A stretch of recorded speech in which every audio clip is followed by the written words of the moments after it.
Assalamualaikum warahmatullahi wabarakatuh. Yang kami hormati Ibu Wakil Dekan Bidang 2 Ibu Widya Francisca FA STMM PSD, narasumber yang kami hormati Bapak Ibu hadirin peserta workshop yang berbahagia. Tentunya sebelum kita memulai acara, marilah kita berdoa kepada Tuhan yang Maha Kuasa, kiranya acara ini dirahmati dan diberkahinya. Tentunya bagi Bapak Ibu yang berkeyakinan berbeda dapat berdoa menurut agama dan kepercayaannya masing-masing.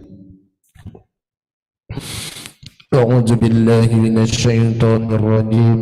Bismillahirrahmanirrahim. Alhamdulillahi rabbil alamin hamdan syakirin hamdan na'imin حمدا يوافي نعمه ويكافئ مجيده يا ربنا لك الحمد كما ينبغي لجلال وجهك الكريم وعظيم سلطانك اللهم صل وسلم على سيدنا محمد صلاة تنجينا بها من جميع الأخوال والآفات وتقضي لنا يا الله من جميع الحاجات وتطهرنا بها من جميع الشيئات وترفعنا بها إنك على الدرجات وتبلغنا أصل الغاية من جميع الخير في الحياة وبعد الممات اللهم رضوتك والجنة ونعوذ بك من سخطك والنار اللهم إنك عفو كريم تحب العفو فاعف عنا يا أرحم الراحمين اللهم إنا نسألك سلامة في الدين والدنيا والآخرة وعافية في الجسد وزيادة في العلم وبركة في الرزق وتوبة قبل الموت ورحمة عند الموت ومغفرة بعد الموت اللهم حول علينا في سكرات الموت والنجاة من النار والعفو عند الحساب ربنا لا تزغ قلوبنا بعد إذ هديتنا وهب لنا من لدنك رحمة إنك أنت الوهاب ربنا ظلمنا أنفسنا وإن لم تغفر لنا وترحمنا لنكونن من الخاسرين ربنا آتنا في الدنيا حسنة وفي الآخرة حسنة وقنا عذاب النار وصلى الله على سيدنا محمد النبي الأمي وعلى آله وصحبه وسلم والحمد لله رب العالمين. السلام عليكم ورحمة الله وبركاته.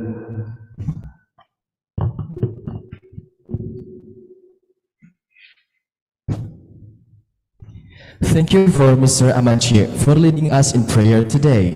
May Allah bless us all. Ladies and gentlemen, we are going to hear the opening remarks by the Vice Dean of Engineering Faculty, Universitas Sriwijaya. Kindly be invited to the podium, Dr. Widya Francisca.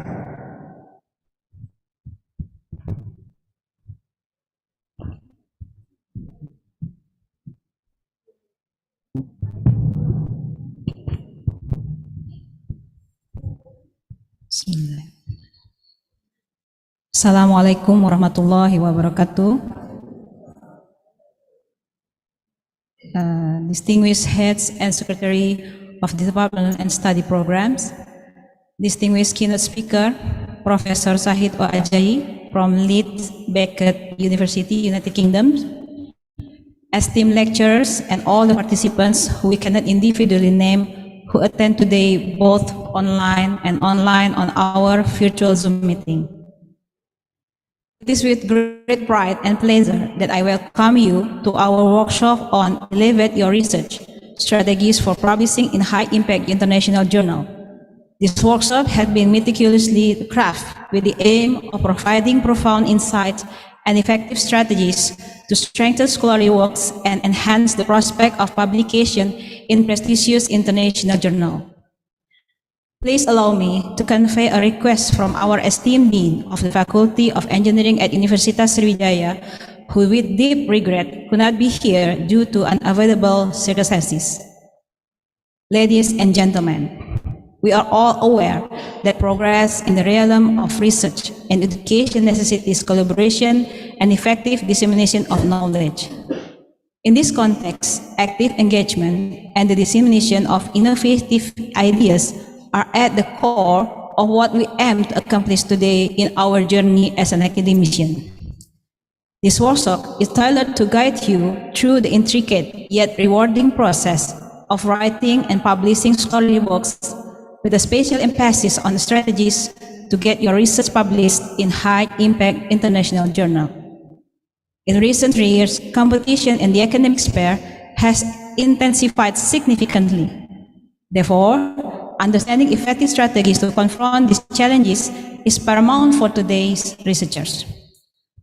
Throughout the workshop session, Professor Sahid Ajayi will share their insights and provide valuable tips on how to enhance writing quality, design robust research, and navigate the selection and publication process of international journal. Before I hand over the floor to the upcoming speakers, Prof. Sahid Ajayi, I would like to encourage you all to remain open to new ideas, actively participate in the discussion session, and foster strong relationship with your peers during this workshop. Thank you for joining us today. I hope you enjoy every moment of this workshop and take away valuable insight from this invaluable opportunity. Let us collectively evaluate our knowledge and drive progress in the realm of scholarly research. With very warm regard, I declare that the workshop on Elevate Your Research Strategies for Publishing in High Impact Factor Journal International is officially open. Once again, welcome, and may this workshop be a rewarding experience for all of us. Thank you. May Allah bless us in every step of our journey. Assalamualaikum warahmatullahi wabarakatuh.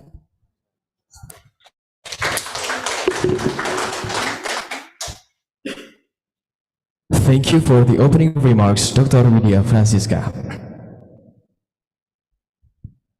Our distinguished guest, the speakers for today's workshop is Professor Sahid O. Ajayi from Leeds Beckett University, United Kingdom.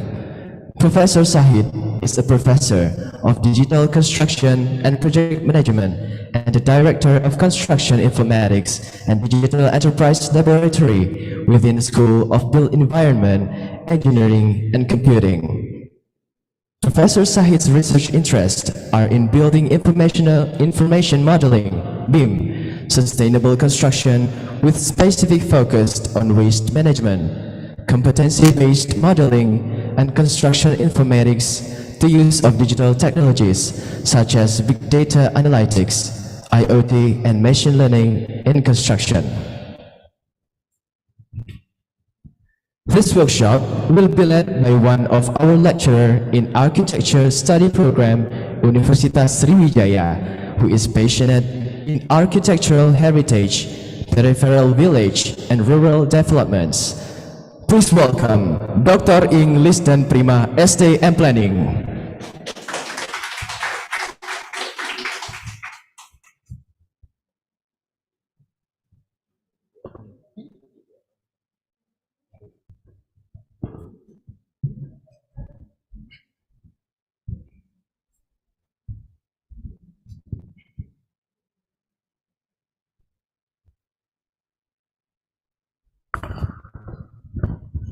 Bismillahirrahmanirrahim.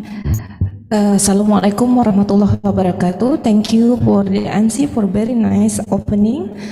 Today I am Lisan Prima as your moderator for today, and I would like to invite our speakers, Professor Sahid O. Ajayi, to take the prize.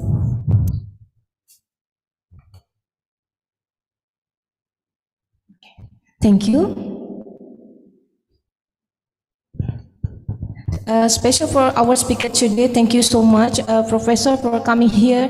And actually, he is not really in a good condition, but he really trying to attend with us and then give the knowledge, experiences, and probably tips as well as trick how to produce the high-impact international journals. We are very glad for having you as our speakers today. As we know, Professor Sahid have H index 32. So on behalf of the committee, I would like to apologize because of the mistake. That's not 23, but 30, not 23, but the correct one is 32. Okay.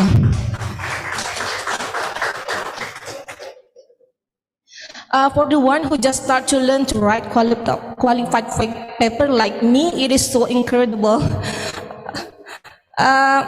Before Professor Sahid fulfill our curiosity about the hight indexing or the journey to the high impact international journals, please let me deliver the highlight information of Professor Sahid curriculum vitae. CP.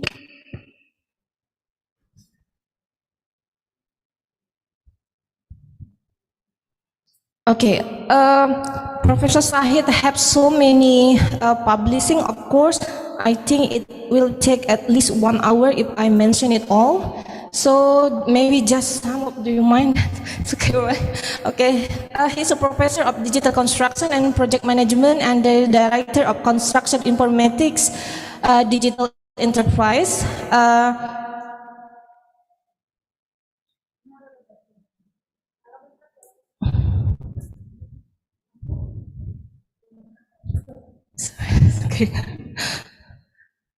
Okay, I continue. His research interests are in building information modeling, BIM, sustainable construction, with specific focus on waste management, competency-based modeling, and construction informatics, the use of digital technologies such as a big data analysis and machine learning in construction. And as we talked before, he also graduated from architecture. So this is also make everything more interesting.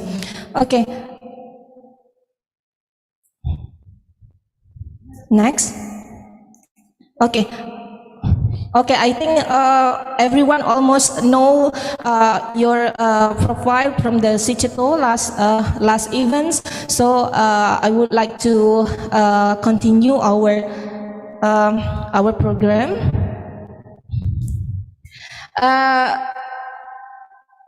The description about I think we can start the fruitful of this workshop for today with Professor Sahid materials. The slide, please.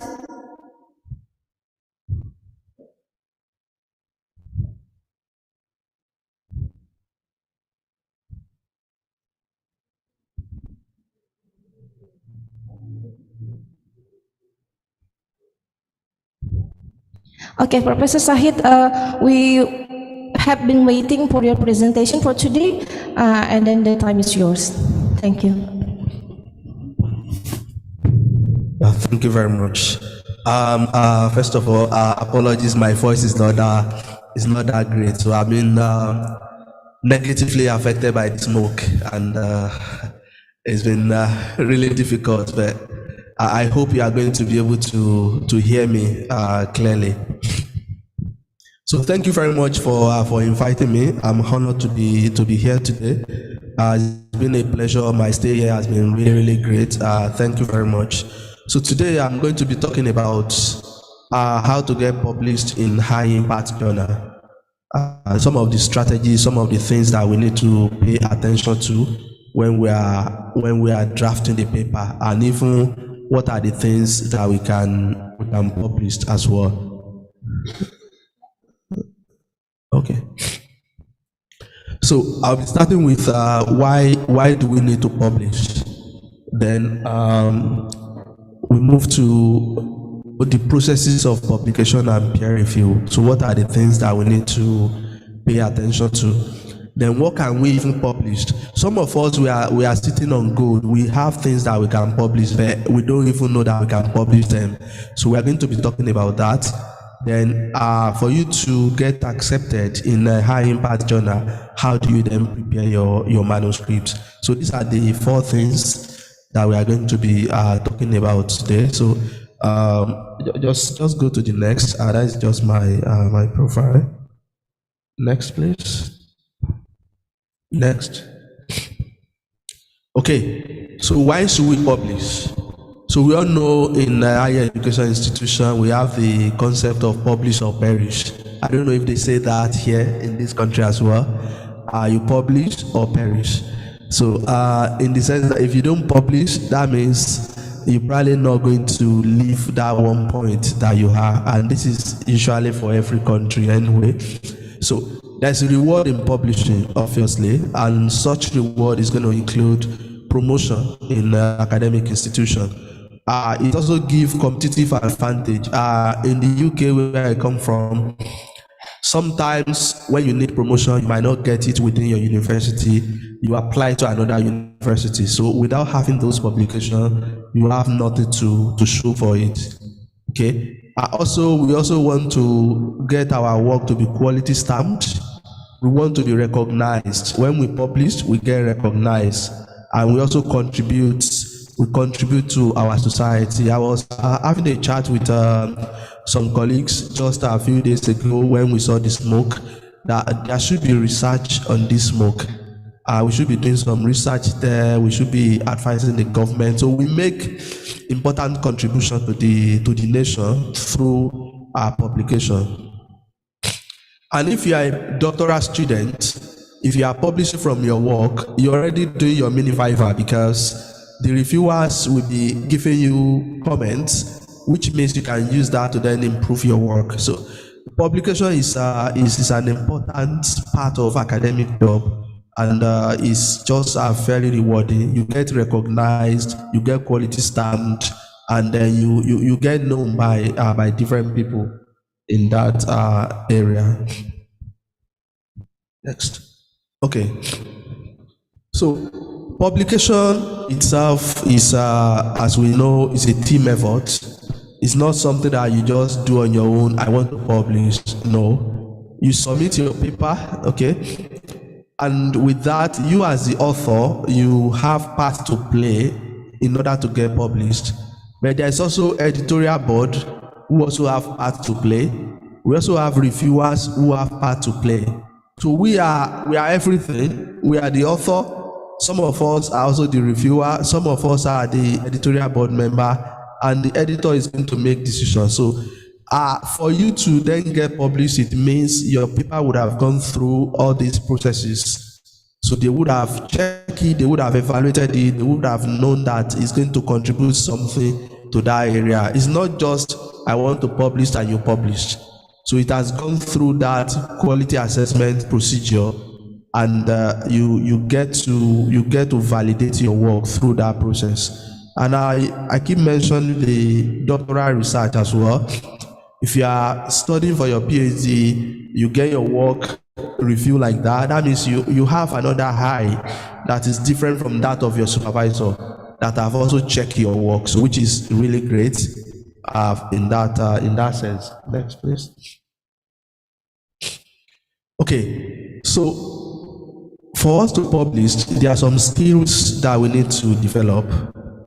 Publishing is going to help us to develop some skills, or some skills need to be developed before we are going to be able to publish in a high impact journal generally. So software skill. Through publication, we get to use some software.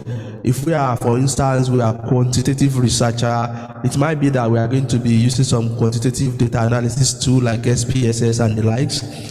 If we are going to be qualitative researcher, it might be that we are going to step up our game to use things like NVivo, which is very great when you are doing your qualitative analysis. Also, through publication, we sharpen our communication skill, because the way we write for academic publication is entirely different. We are all researchers, we understand what I'm saying. It's entirely different from when you just want to write. So we sharpen our communication skill through our publication, and we are going to gain an awareness and knowledge of literature within our area. So we become familiar with literature within our research area. We are going to know the journal that are published in that area. We get to know the key conferences in that particular area, and most importantly, the knowledge of research method. Research method is probably the most important thing when it comes to academic publication. We must be able to justify, we must be able to choose the right methodology. in order to publish. So these are some of the skills that we are going to gain when we want to publish. So the next, I'll be talking about the peer review process. What do they look for? Okay, next, please. So we all know this. We all know that when we publish, maybe for most of us in our field, civil engineering, architecture, and other field within the built environment generally, maybe the most important thing for us is going to be journal article, right? If you go into other fields like computing, conference paper could be more important than journal article in computing, because there is latest developments and they are going to they just want to publish it in conference before they are going to be talking about journal. But for us within the engineering, journal article is going to be the most important. People publish books as well. Books are also very good, but when you look at the quality in terms of the ranking from the top to bottom, we are going to cherish journal article much more than we are going to cherish the books, because books might contain a lot of opinion which is not necessarily very scholarly. For most of us here, it's going to be journal article that we are going to focus on, and not books or conference paper. Next, please. Okay, so when you want to start to publish, you need to make some decisions. Okay, the first is what do you want to publish? Is it going to be a full report, or is it just an abstract? Especially when we are dealing with conference, you might just publish abstracts, or it might be full paper. Okay, the next is, who are your targets? Who are those people that you target as audience for your research? And this is going to determine the journal where you are going to publish. We are going to be looking at how to search for the journals in a moment. So the journal where you are going to publish is going to be determined by who your audience are, the people that you want to target. So go back, please. Okay. When you are ready to publish, you need to research the journal, so including their publication guidelines. Most of the rejection that happen to journal article when you submit them, most of the rejection that happen are because people do not follow the publication guidelines. If they want their reference in a particular style, you've got to do the reference in that particular style. If they want a particular number of words, you don't want to go beyond that.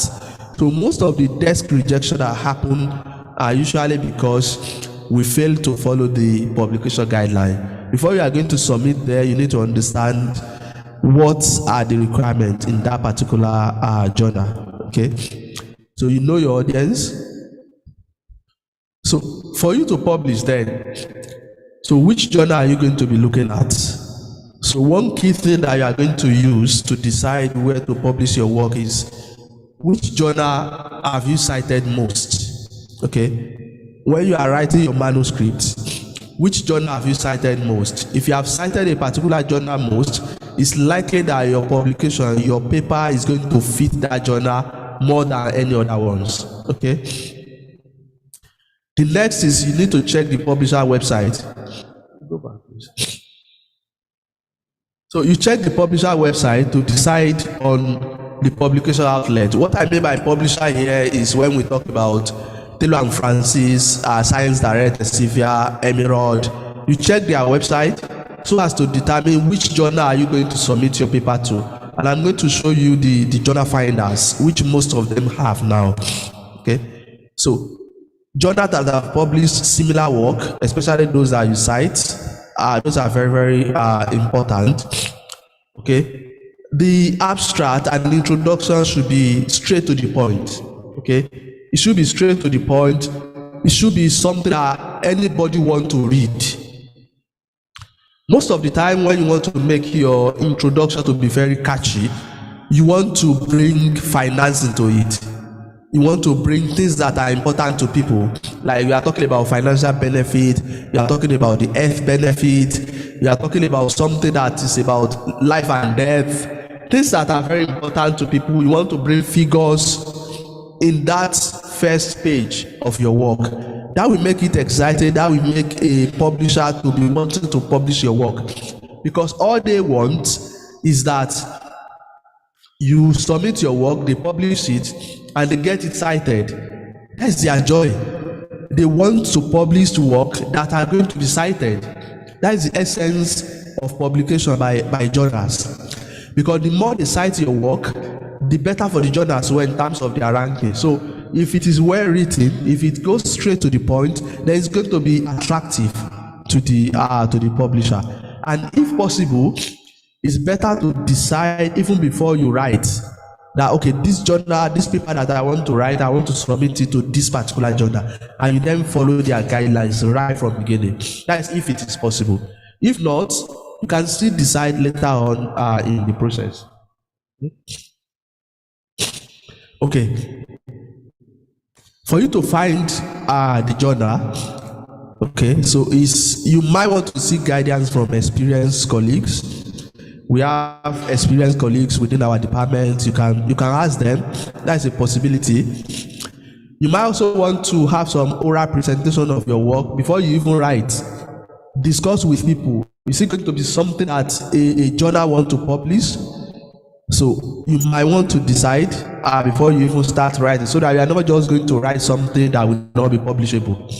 If we can find carbon copy of the same work, then it's probably not worth it. You don't want to publish it, you don't want to write it again, because there's no gap, there's no new thing that you are adding in that sense. Just going to realize that high impact journal will not want something that is just duplicate of what is already existing. Okay, next. Okay, so while finding the journal, there are things that you can use to find it, like the cite score. So cite score of a journal is the average citation that is received by each of the paper in that particular journal. And we also have impact factor. We all know our impact factor. So 5 years impact factor as well is there. We also have source normalized impact per paper. These are some of the metrics that are used to rank our journals.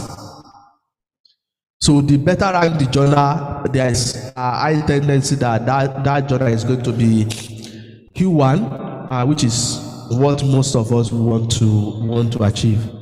Next. Other thing you can check is a Simago. So I believe we all know that. You can check that, look at the ranking of the journal. Is it well ranked? Is it ranked in the Q1, Q2, Q3, Q4? You check it before you are going to submit your work to those. For most of us, when we need promotion, it's going to be like, it has to be Q1 or Q2. It has to be Q1 or Q2, okay? So you want to check all these metrics so that you are not going to submit your work to a journal that will not be suitable for your promotion if you need it for promotion. In some countries, like Australia and UK as well, UK Business School, we also have ABS and ABDC, so which is another ranking that they use in business schools. So I think for most of us, we don't do that. We also need to look at where the journal is indexed. Is it indexed on the Web of Science? Is it indexed on Scopus? This might be very important to us as well. We want to check all this before we are going to submit our paper to all those platforms. They are very, very important. So what is important is you want to know what your employer wants. What your employer wants is what you want to do, because there's no point if you publish it and you cannot use it for promotion. It's going to be wasted effort, most likely. Okay. So this is journal finders. Most of the publishers now, they now have journal finders. If you just put a SFIA journal finder, you just put it on Google, it's going to show you their journal finders. It's going to ask you to put your abstract. When you put your abstract, you can put more than abstract. I normally put the whole of my introduction in there. So you put your whole of introduction or your abstract. It's going to suggest journals that are suitable for that your publication that you want to do. Okay, you've written your introduction, you've written your abstract, you just copy it into the journal finder. It's going to suggest to you these are the best journals for this particular paper that you want to write. So you might have finished it, you might not have finished it. Even if it is just abstract you've done, it's going to suggest to you. And it's not just going to suggest to you, it's also going to tell you the percentage acceptance of that particular journal. Maybe they accept 90% of all paper that are submitted to them.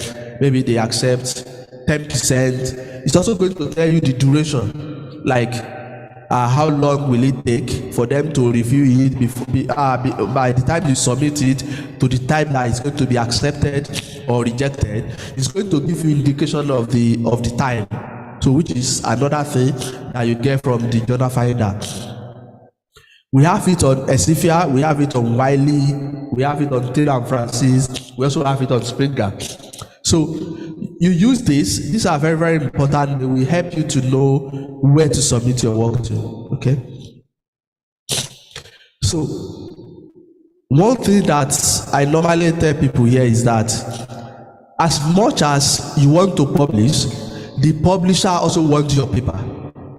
If we are not publishing with publisher, they are going to be out of business. Okay? As much as you want your paper to be published, the publisher also wants your paper to be submitted to them. So it's two-way thing. It's not just one way. We want to publish, they also want to get our paper. So they are not doing us any favor by publishing our paper.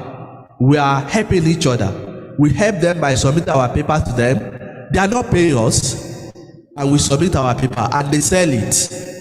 Okay, so they need us, we also need them. So as a result of that, what they want is a paper that is well written. If it is well written, they know that people will buy it. People will buy it from them if it is well written. It has to fall within the scope of that journal. Okay, it must provide some advance in knowledge. Okay, there must be something new that you've done in that particular paper. Because if there is nothing new, the publisher also know that nobody will buy it. They want to make money from your paper. You want your paper to be published, but they will not make any money if you are not contributing anything to knowledge in that sense. Okay, and it has to be the right format for that particular journal. It is even going to be more desirable to the journal if it contains a big advanced knowledge. There's something new that you introduce in that particular paper, then it's going to be much more desirable for them in that sense. Okay, or if it addresses a topical area, like I was telling some people about the smoke here. Okay, if you are doing something in that area, you know that everybody wants to read that, they want to know about it, then it's going to be much more appealing to the publisher in that sense. Next, please.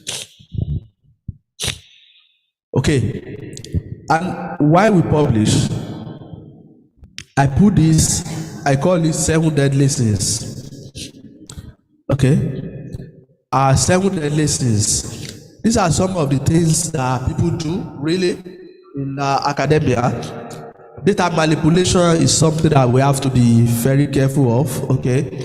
Because people are desperate, they want to publish and then they just manipulate data. Even if students manipulate data, is problem, not to even talk about a lecturer. So duplicate manuscripts, you just duplicate what has been published before. And people do this a lot, especially if that paper is going to be in another language. They just duplicate what someone else has published in another language. They just write it in their own language. This is not acceptable. Plagiarism, we all know what plagiarism is. So plagiarism, you don't want to copy other people's work, and you want to avoid conflict of interest. And if you are going to use humor for your data, you want to make sure that you have your ethics in place. All these are very, very important to cover your back when you are trying to publish. Next, please. Okay, so before you then start to write, there are things that you need to consider. Okay, is it time to write now? How will you know? Have you made significant advancements in a particular area? If so, then it's probably the time for you to write. Can you also describe your study in 1 or 2 minutes? Just describe it in word. Are you able to articulate what you want to do? Just by talking to someone in 1 minute about your paper. If you cannot do that, it's probably not ripe for publication. You are not ready. Okay? Also, you read references. Okay, so when you read references, it's going to help you to choose the journal where you are going to publish. Table and figures in your work, they must be very, very clear. That's very, very important. You have tables, you have figures, they must be very clear. All these are things that might lead to desk rejection. The tables are not clear, the figures are not clear, they just reject it without even checking that much.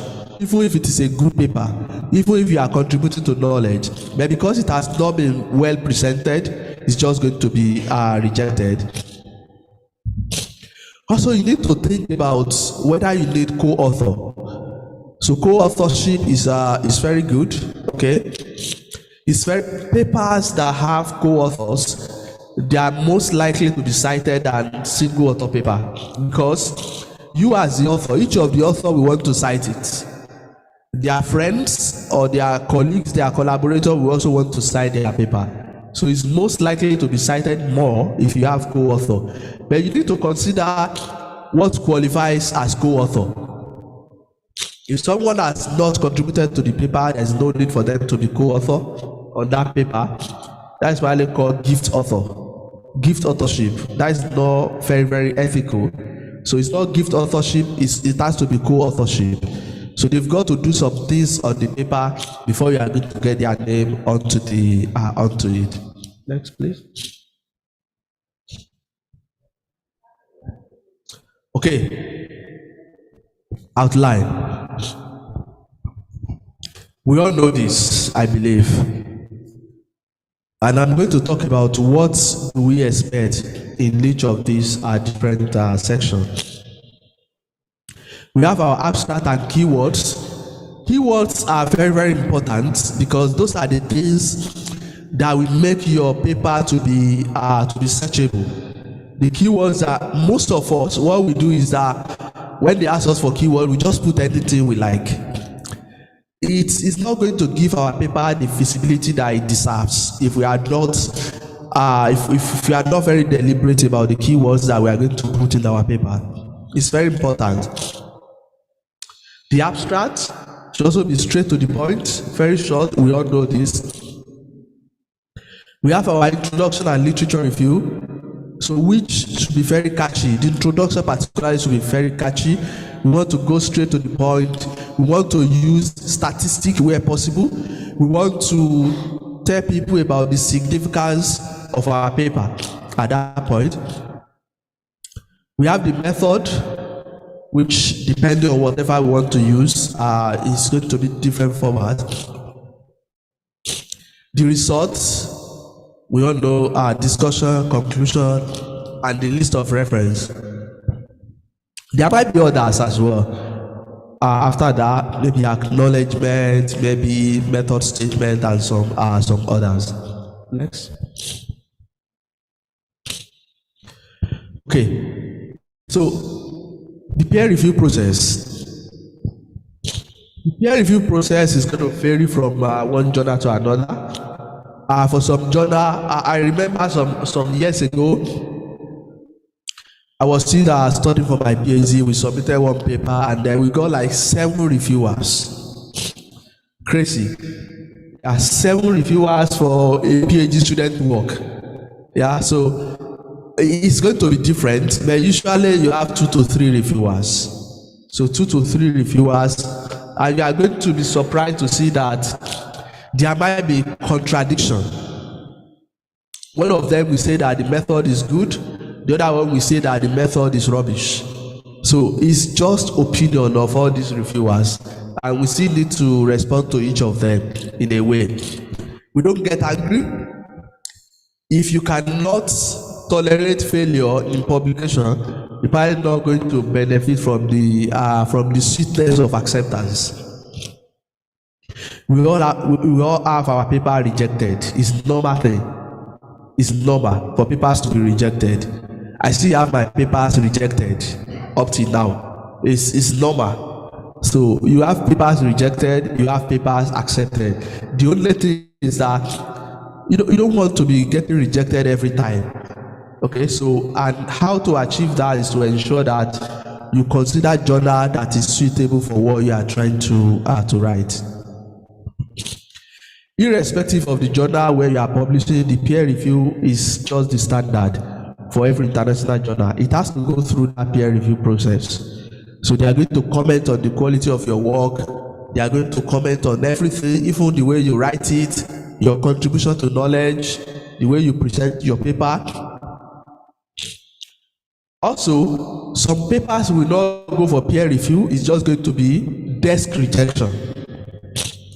Desk rejection is going to be because the paper itself is not suitable for that particular journal. You've not done your background work, so it's not suitable for them, or you've not presented it very well. Decision on a paper that you submit is usually 2 to 10 weeks. I've submitted a paper before that took 18 months. 18 months, yes. I submitted a paper to Safety Science and it took 18 months. So some will just happen like that. But usually, by 3 months, you should hear back from them. So that is probably the standard. I mean, sometimes it just go on and on and on and on like that because the reviewers are not responding. So that is also very possible. So, and for most of these international journals, you're able to track the progress of your work. You're able to see whether it is already under review, whether there has been changes to it. Maybe one reviewer has responded, the other reviewer have not responded, and things like that. You're able to track it online. So I saw this image online, and that is really interesting. So to illustrate the peer review process, submit a paper. At the top there, you submit a paper. It's going to go to the editor, who is going to check whether it meets basic requirements. Basic requirements in terms of the formats, in terms of the contribution to knowledge. If it doesn't, then it's going to be rejected. Desk rejection. Straight. They return it back to you, back to sender immediately. If it meets basic requirements, then they are going to assign reviewers. The reviewers are going to review. Okay, that is the third column there. The reviewers are going to review, and after they've reviewed the paper, then they send it back to the editor. Editor will collect all the reviewers' comments, then they make decision. That decision is going to be whether to reject, to accept, or to request for revision. So when they request for revision, you as the author, you do your revision again, and you resubmit. It goes back. It will go through that loop again. So this is an interesting one that just illustrates the process. So if you ensure that it meets the basic requirement, you are most likely to be to go through the review processes. Otherwise, it's just going to be returned back to you. And this is another one from I think this is from Taylor and Francis, just to illustrate the processes that are involved. You write, you submit, you review, revise, you resubmit, acceptance. It's not likely that your paper is going to be accepted just without any changes to be made. Some are very lucky. I have a friend that submitted a paper and he just accepted. That has not happened to me before. They will still tell me to do some revision. Okay, but some they just submit. Maybe 1 in 1,000. You just submit and they just accept. So, but in most instances, you are going to review, you resubmit, you revise, and it goes through the loop again. And these are the decisions that could be made. The reject. So statistics suggest that between 30 to 90% of paper are given desk rejection. 30 to 90% of papers that are rejected are given desk rejection. So what that means is that people don't really read the instruction. People don't read the instruction, they just want to submit. You submit, they return it back to you. It can also be major revision. This is probably the most common. So major revision is going to be given. That is, you have substantial work that you need to do on the paper, and this does not mean that the paper cannot be rejected again. If you did not pay attention to all this review that they want you to do, then the paper can still be rejected again. There might also be minor revision. When they give you minor revision, it's likely that when you review it and you submit it again, it's not going to go back to the reviewers. It's just the editor that is going to accept it. This is a possibility. And also, the paper can be accepted, just being accepted once and for all. It's not impossible for a paper to be accepted once and for all. You submit it, it's accepted, but it's not very common. Okay, so when you are writing your paper, if you can use this to evaluate your own paper, because this is the thing that the editor will also use to evaluate your paper when you submit it. Okay, does the article fit the aim and scope of the journal? You need to first of all think before you submit to that journal. Does it fit the aim and the scope of the journal? If not, it's likely to be given desk rejection. So you don't waste your time by submitting to that particular journal. The second, is the research novel and does it add to the existing body of knowledge? Have you discovered something unique? Is it going to add something to the body of knowledge within that area? If your answer is no, then it's going to be no to the editor as well. It's likely to be given desk rejection. Are the right conclusion drawn from the data presented? Have you drawn the right conclusion? You might have drawn conclusion. If it is not the right one for the data that you've analyzed, then it's likely to be rejected. It's likely to be rejected by the editor as well as the reviewers. One other thing, and this happens a lot, especially if your paper is based on a developing country. I think sometimes they just want to frustrate you a little bit. Is it of international relevance? Even if your study is focused on Indonesia, when you are doing your discussion, you need to be comparing that with other countries. When you are doing your discussion, you need to be just opposing your paper, your finding with what is obtainable in another country.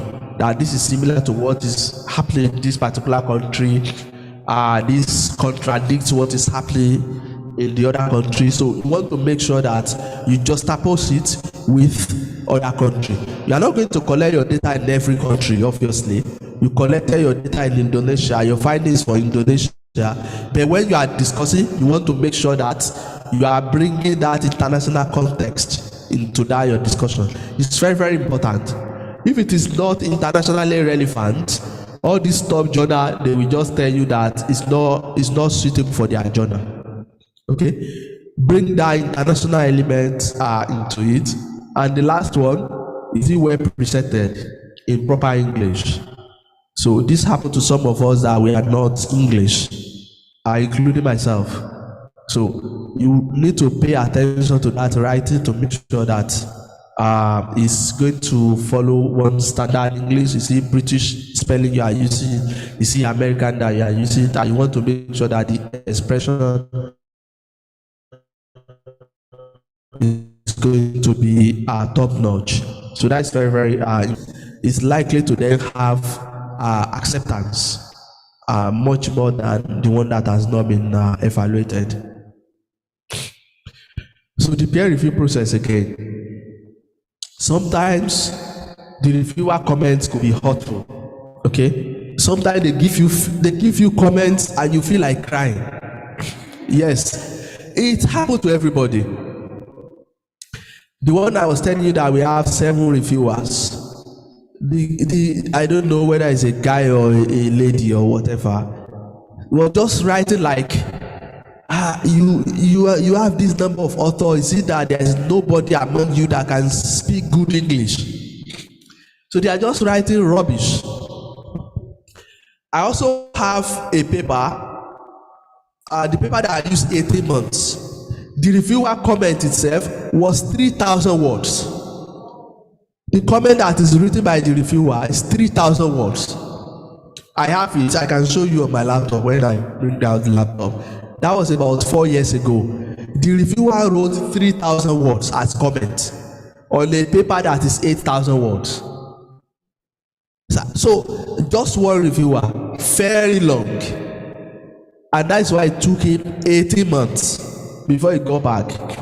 After we resubmitted the paper, he wrote like another 1,800 comments. Again, I just said, that is enough. I'm not submitting again. So I submitted to another place. So it's possible that when you get this, it's going to hurt you. You just feel like, oh, am I just useless? Especially ladies, you bring emotion to it.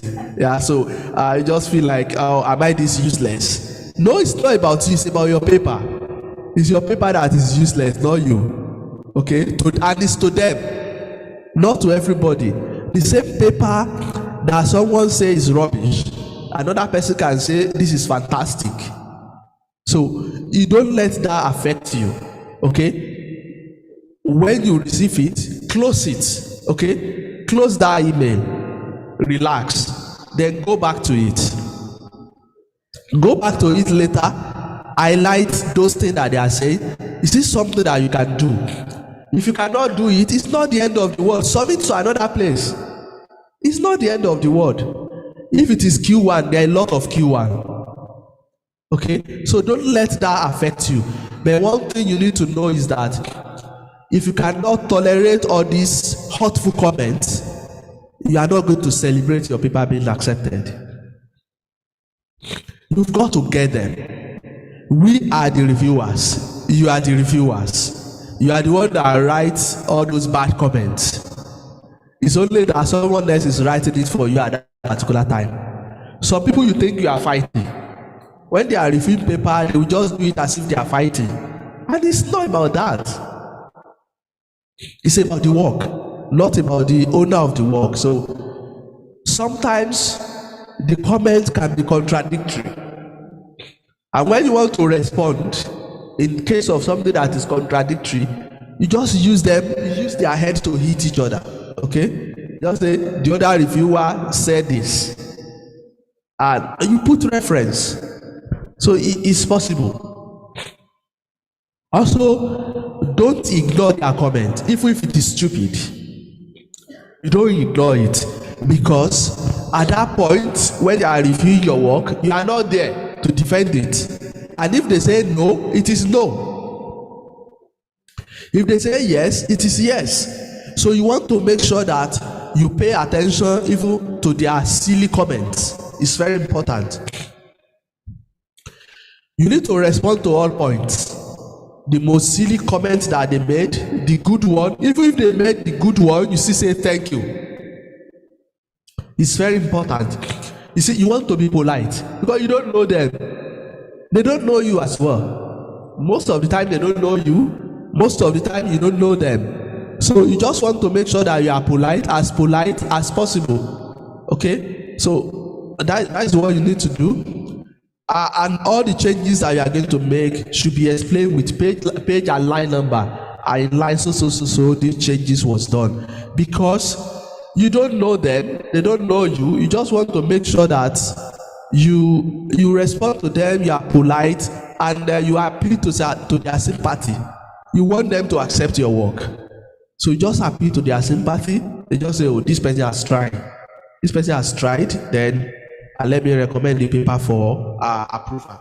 So that is very important.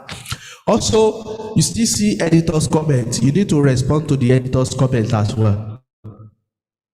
Next, please. I love this image. So that is peer review process. You see, they are waiting for you. So that is your paper. That is your paper you are taking there. You can see them. You see the head already. You can see that shape. So that is in the first review process. So, and you can see it's now taking his paper. Before your paper will be accepted, you see how they will hit your head. Yeah?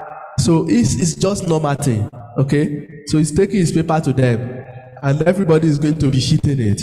So it's just what it is. It is what it is. We just have to go through the process because in academia, most of us, we are not going to make any progress in our career without doing this. And you just swallow it. Even if they say bad thing, just focus on what you are aiming at. Oh, I need this thing for my promotion. You just aim at that. All the rubbish that they are saying, you just say, when they say something, just say these idiots. But when you want to respond to them, don't call them idiots. Just let them feel important. Okay? So for you to be able to go through, you should make a list of the points. If you agree with whatever they say, you need to change it. If you are not sure whether what they are saying is making sense or not, you still have to change it because you are not sure. If you disagree, and this is up to you, if you disagree with what they say, you can get them some reference to educate them. For some of us, the gentle one, if we disagree, we still try to make some changes that we want. Okay? But we are not going to make stupid change. You are not going to make stupid change if you disagree. If you disagree, I wish you good luck. So that you need to educate them. So in that sense, you need to bring some references to explain it to them. Because the reviewers might even be PhD students. The reviewers might be PhD students that don't know more than the little thing that they know. And they are going to be making comments. When you see people that make long comments, they are likely to be PhD students. A professor will not have time to sit on one paper and be writing all those very long comments. So you can educate them just to let them know that what they are saying is not correct. But you still need to do it in a very polite way. So that is very important. Is your paper rejected? It happens. It happens to all of us. It's a normal thing. Maybe when I don't think there's anyone that will have 10 acceptance without rejection. We just have rejection. Even the best among us, even someone that has more than 500 publications, they still have rejection. Rejection is part of the game. Okay? It is part of the process. You don't let that affect you in any way. Okay? For some of us that we write a lot of research funding proposal, we are very much used to rejection. Okay? In fact, if I'm talking to you, an email comes in that my funding application was rejected, you will not even know from what we are saying that I have rejection. It's just normal thing. And if it is accepted, you will not know as well. So if you get yourself to that point that you are not affected by rejection, you are not going to celebrate too much even for acceptance, then that's fine. So if your paper is rejected, you need to read the rejection letter. Why was he rejected? If it is desk rejection, that is not rejection. It's just because your paper has gone through the wrong place. Maybe it's not suitable for that journal. Maybe you've not formatted it properly. So that is not rejection. Desk rejection within a week, that's normal. That's good. You can then try another journal. If it is after review, then you pay attention to the reviewer's comment. Why has he been rejected? Take some notes and then work on the paper again. Okay? So you work on the paper again. So that is very important. You incorporate any relevant changes into it. The most stupid thing for journalists, when your paper is rejected from them, they will say that you cannot resubmit to them. I believe that is you have that experience as well. They will say that you cannot resubmit to them. But you can still use some of these comments that they made to improve your work. So that is very important. Then you move on to the next journal. If you use journal finders, that I mentioned earlier, if you use journal finders, then it will tell you the list of some journals that you can submit your work to. Maybe 5, 6, 7, 8, or 10 of them. You move to the next one. It's part of the game. If you think you have a case, you can write to the editor, but you are not likely to get a response. If you are someone that they know very well, very reputable in your field, if you write to the editor, then they are likely to respond. But if you are just someone like me that is not very popular, okay, so you just swallow it, okay? You just swallow it, you move to the next one. It's not the end of the world, okay? Next, please. Okay, so how do we then ensure that, how do we work on our paper to enhance the possibility of it being accepted? Okay, this is from Nigel Cook, which are one of the editor. He used the word acceptance to explain things that they look for as editors in your paper. Attention to detail, that is the A. Check and double check your work. Attention to detail in the sense that there is no grammatical issue. You make sure that the paragraph flow with each other. When you write the first paragraph, the second paragraph should be linked to the first paragraph. The third paragraph should be linked to the second paragraph. So you need to consider the reviews. When they give you comments, you need to consider them. English must be as good as possible. Presentation is important.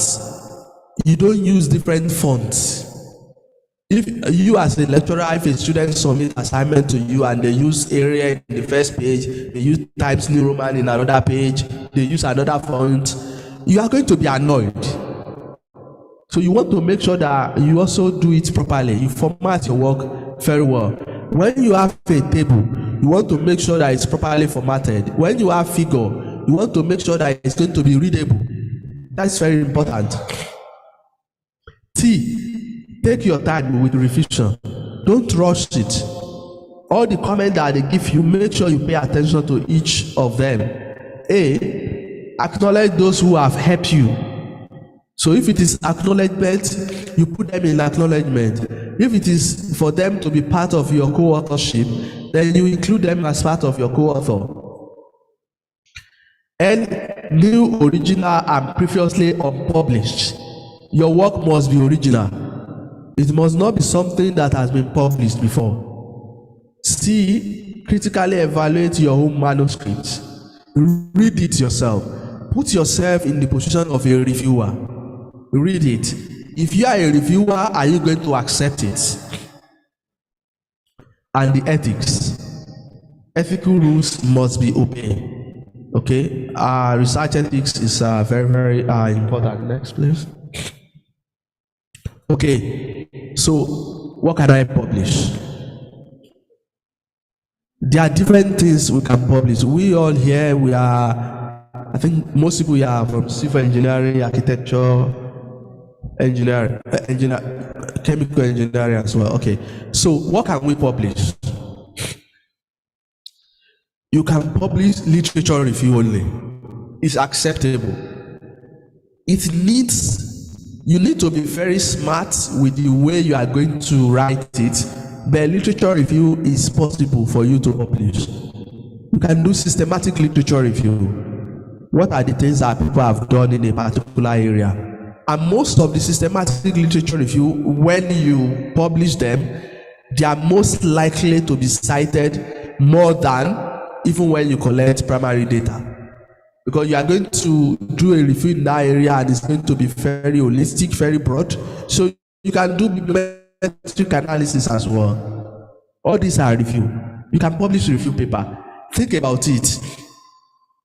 What is an area within my field that people are publishing? So what can I summarize in this area? So you can write systematic literature review. It's very easy to write. Just use your Prisma flow. Prisma there's already that methodology. You just follow it and you just write it that way. It's very easy. Also, when you are carrying out a particular study, you look at the different knowledge areas within that study. You don't need to publish everything as a single paper. Okay? You can divide it into different knowledge areas within that study, and you just pick one, you publish it, you pick another one, you publish it. Like when I was doing my PhD was on construction waste management. I think what I did was the different element of my study. It's about design strategy, construction strategy, procurement strategy, policy, competencies, all of them for waste. Okay, what are the competencies that the architect will need to be able to design out waste? What are the policies that needs to be put in place to drive waste minimization? So you can divide your work into different knowledge areas, and this could be based on different objectives.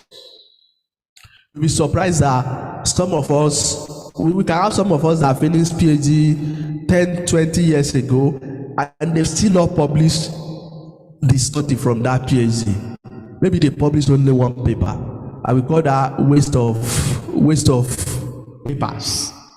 Okay, so you just divide it into different sections, but it shouldn't be too tiny as well. It shouldn't be too tiny. It could also be theory based. Some could be theory based, some could be based on primary data, some could be based on the secondary data. Also, you can also look at different approaches. Qualitative method, you have some qualitative elements in your work, you can publish it separately.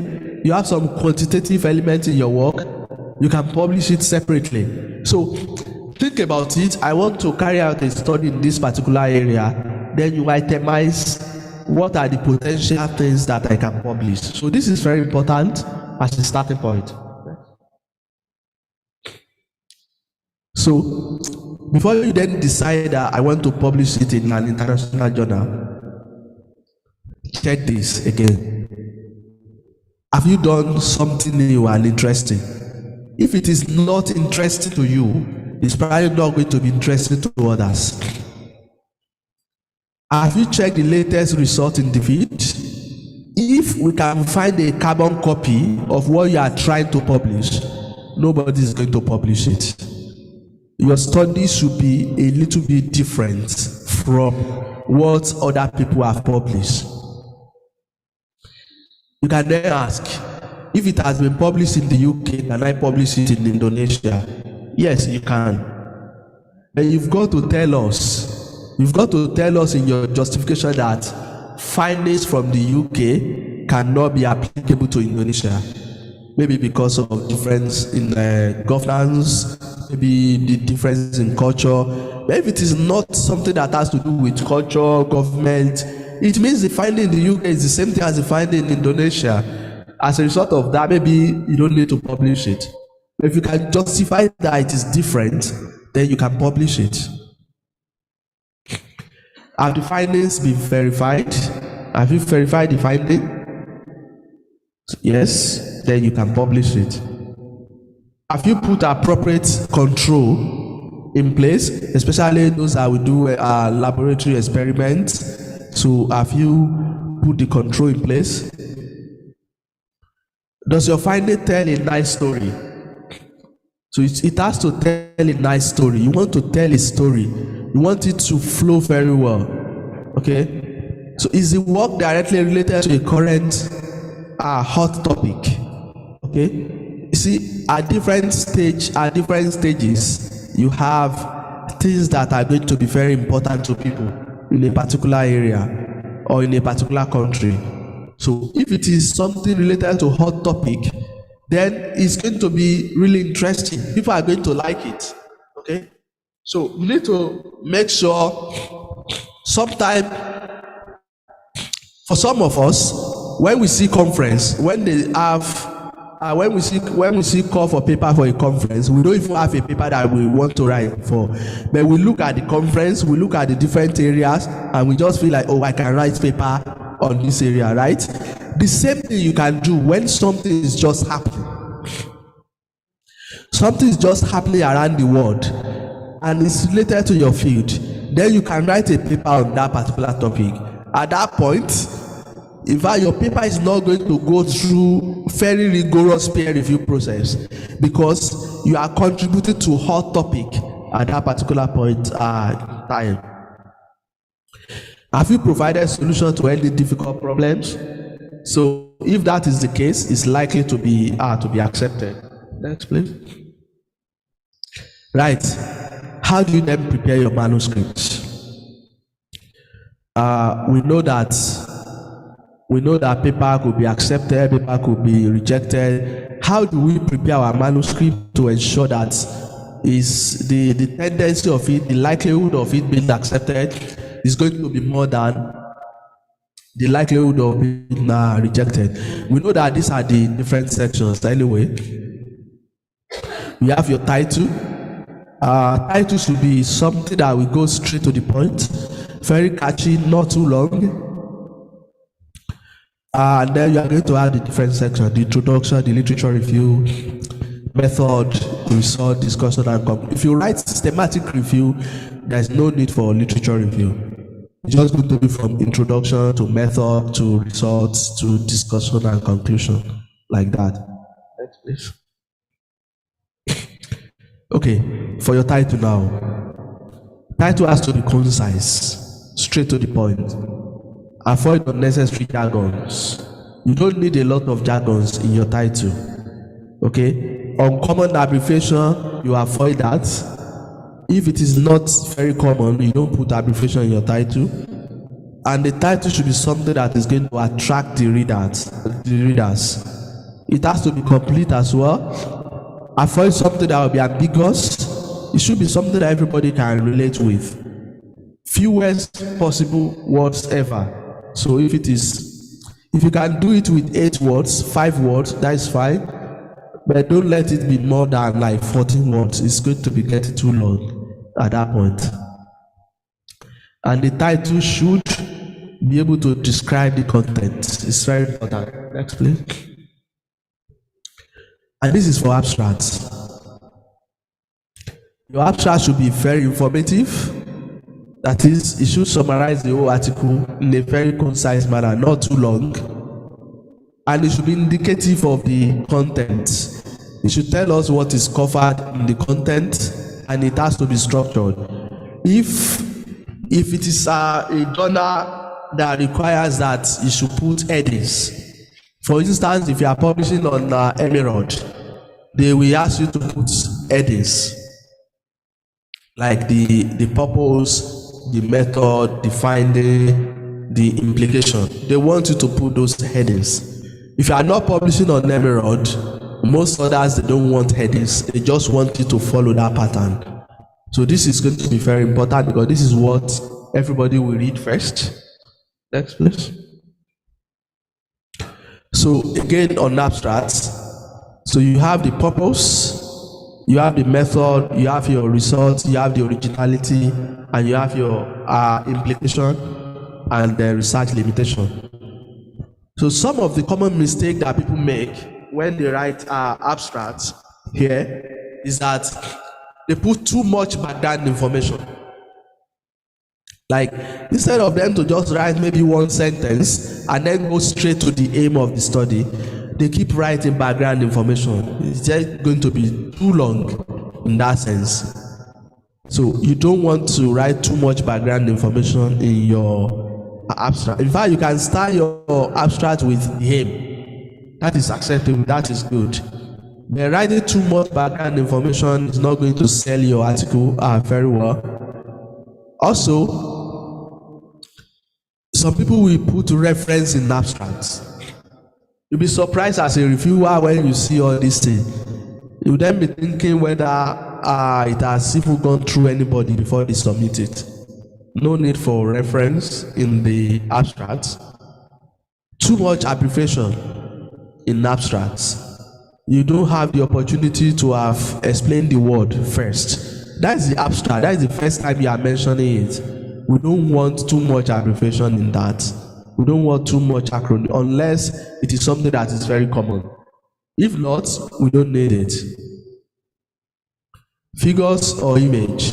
So this is not expected in an abstract. Next, please. So the introduction now. Introduction, these are some of the things that are the reviewers and the editors. These are the things that they want in your introduction. They want broad information on topic. What are the previous research on this topic? What is the need for the study? Why should we even entertain this study? Who will use it? Do we need this study? So that's very important. What is the research problem that we are trying to address here? It should be very clear in your introduction. After you use maybe one paragraph to give us a broad overview of the topic in that area, then you need to go straight to the research problem. So what is the problem? Why do we need to solve this problem? So we need to know the need for the study. Okay, then you move straight to the aim and objective. We expect all this to sync very well. It should tell a story. We have a broad overview, we have a problem that needs to be addressed, then you are going to explain the reason why it needs to be addressed, then that needs to be linked to the aim and objective of the study. So that is very important for the introduction. And this is also a common mistake in introduction. So too much information, you just keep explaining concept, defining concept, so which is not necessary. So unclear purpose. The purpose of the study might not be clear in the introduction. Most studies like this are just going to get desk rejection.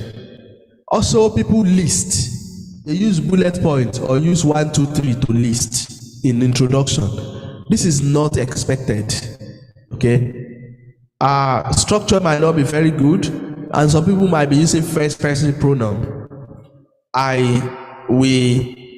In some field it is acceptable, but for most of us it's not going to be acceptable. So we should try to avoid things like this. Next.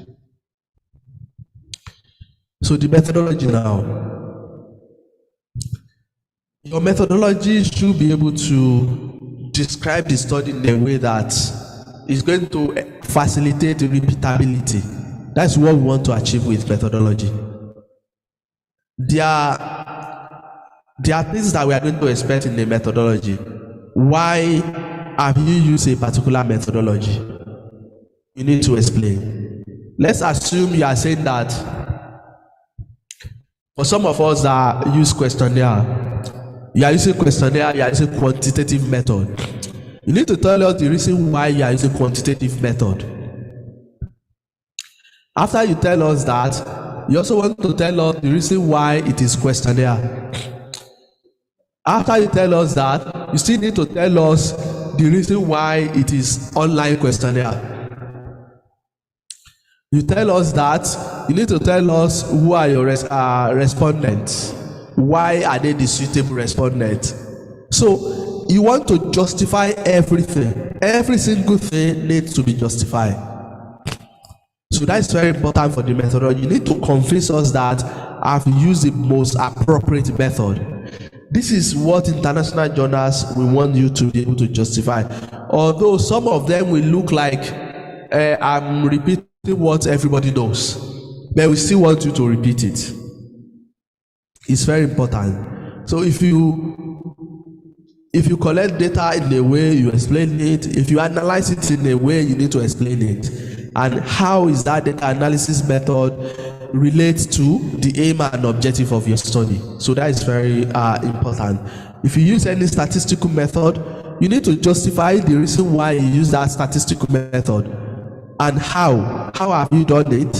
What are the tests that you carry out on that statistical method before you trust the finding from the statistical method? All these are very important. So some mistake here is that you see that people will not justify the approaches that they use.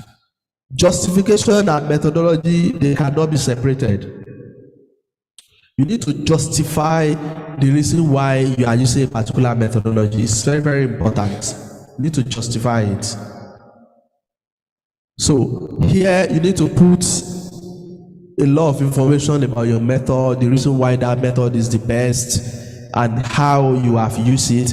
When you say this is how I have used it, then you still need to justify the reason why that is how you have used it. So for the methodology, we need a lot of justification, because we believe that if the methodology is not correct, the findings will not be correct as well. Yes, please. So result and findings now. When you present your findings, it has to be in line with your objective. If you have 4 objectives right from the beginning, or you have 2 objectives, we are going to expect your findings to be in 2 sections if you have 2 objectives. Unless one objective is feeding to the other. We expect those objectives to be the one that is going to guide your result section. That's very important. And don't forget, your result is different from finding. Your result is different from discussion, excuse me. You need to then have discussion later on, where you are going to be able to explain how your study relates with other studies. For some of us, we make mistake here. When we present the finding, we just add everything to the discussion. It's not just going to look presentable very much. Okay, so have a separate discussion section from your result. And some of the mistakes that people make here as well, raw data will be presented. Discussion will be brought into the results. You can see people saying that they are presenting the result, but they don't have any table, they don't have any figure to represent what they found out. So try to introduce figures, tables in that particular section. Next, please. So discussion now. The discussion is the opportunity for you to link your studies to the others. And I know many people in this part of the world, you will submit paper, they will tell you that it's too focused on Indonesia, it's not international enough, it's not that. So here is the opportunity for you to link your study to that international. Okay? Bring studies from other country. Compare your findings with that of other country. What was the finding in another country? How is it linked to yours? How is it different from yours? What is the implication of your findings for practice? So what is the implication for the field? How should people use your finding? So link it to other studies. When you have your findings in the previous section, the discussion is now an opportunity for you to be able to link your findings to other studies. This study said this, it's contradicting this study. The reason why that happens is because of this. So you need to do that in this discussion section. This is very, very important. So common mistake here we include combining discussion with the results. Results should be separated from discussion. Or in the discussion here, you see people discussing new results that was not presented in the results section. Again, this is are going to be a mistake. Also, broad statements. People making broad statements that cannot be substantiated. Like someone writing, ladies don't like to use helmet on construction site because they don't want their hair to be rough. No evidence. So no evidence for that. You don't have evidence. So if you cannot evidence it, don't include it here. You need to bring evidence, justify it, link it to your findings, link it to other studies. This is what you need to be able to do here. Next, please. And when you have your figures and table, so when you have your figures and table, so you need to have them numbered. So it's very important. Most of the people, you just get this rejection without doing all these simple things.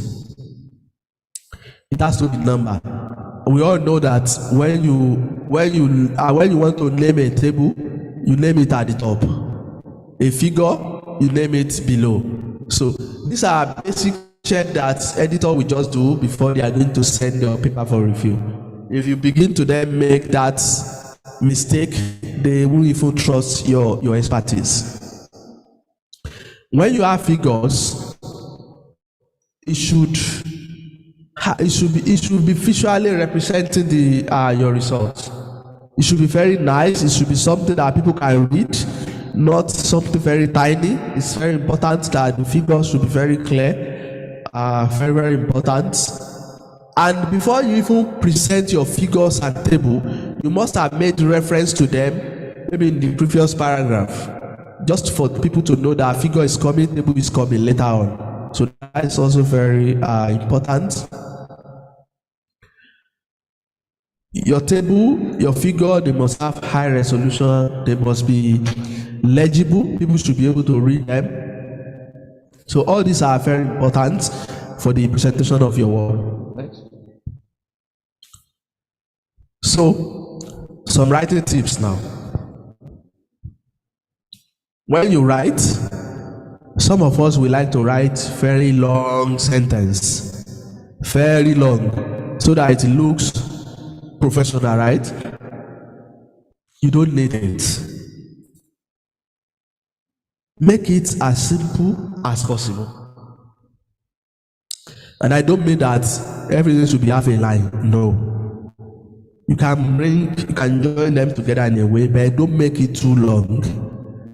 I have some colleagues, when they write, they can write 5 lines. You as a reviewer, you as the writer, you understand what you wrote. But someone that is going to read your work, by the time they get to the 3rd line, they forget the previous one. Make it simple. So use consistent singular or plural.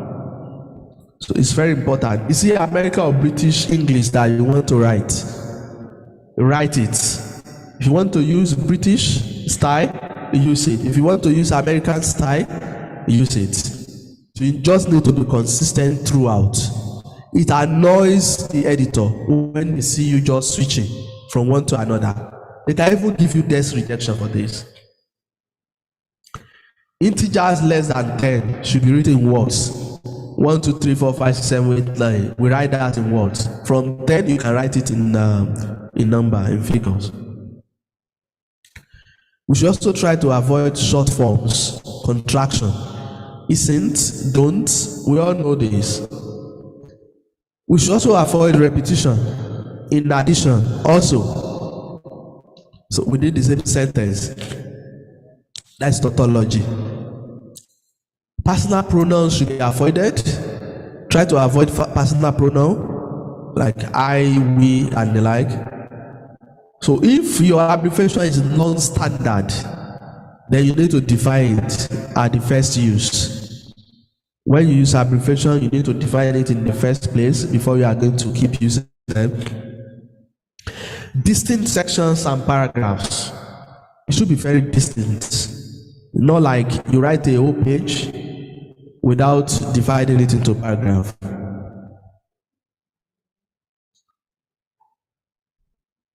So when you are paraphrasing other people's work, too much, then that could also be seen as plagiarism. You need to be original. You need to be original yourself. You are going to use other people's work, but it doesn't mean that you should then pick someone else's paper. You then paraphrase the first paragraph. You paraphrase the second paragraph. That is cheating. Okay? You need to write your own. You need to be original. And how to make it easy for yourself is, before you are going to start writing, try to put your paragraph headings. Like, okay, my first paragraph is going to be about this. My second paragraph is going to be about this. My third paragraph is going to be about this. Before you even start writing at all. You know, in academia, when we write from general to specific. So you want to start from something more general and you put a title for that paragraph. That this first paragraph is going to be about this particular thing. Then this next paragraph is going to be about another thing. The next paragraph is going to be about another thing. These are the ways you can plan before you even start writing. It makes writing very easy. You know that ultimately you are not going to put title on your paragraphs, but having a title before you start writing is going to help you to be able to find the appropriate material that you are going to use for each of these different paragraphs. So, at this one, I say enjoy the forces. Collaborate. It's very important. Okay? Collaboration is very important. If you want to work alone, let's assume you need 20 papers to move from one position to another. If you want to work alone, maybe those 20 papers might take you 10 years, right? If you collaborate with 3 people, maybe it take you 5 years. So collaboration is very good. Collaborate with people is going to make your journey shortened. Also, you communicate your work. Make your work available to people online. Send your work to people. Communicate. Contribute as well. If you are serving as reviewers, you begin to see what people are writing. You begin to see what people are writing, how people are writing. You begin to give comment on people's work. If you make comment on someone's work, when you want to write yours next time, you are not going to make the same mistake. Try to review for journals. It's very, very important. Also, try to be involved in conference activities. You know what? If you attend conference, you are going to meet people. That person might be the next person that is going to review your paper. That person might be the editor of the journal into which you are going to submit. They are not going to be too harsh on you, especially for the editor. And care. You need to care for your reputation. You don't plagiarize. Reputation is very important. And also, you care about others. When they achieve something, when they get their paper published, you congratulate them. It's very important. It makes them feel good. Next, please. Okay, and I put this as probably the last slide. Okay? Rejection is part of the process of getting published. If you are scared of rejection, you are never going to publish. Your paper will be rejected. It's not like I'm saying bad thing, unless you are not trying good journals.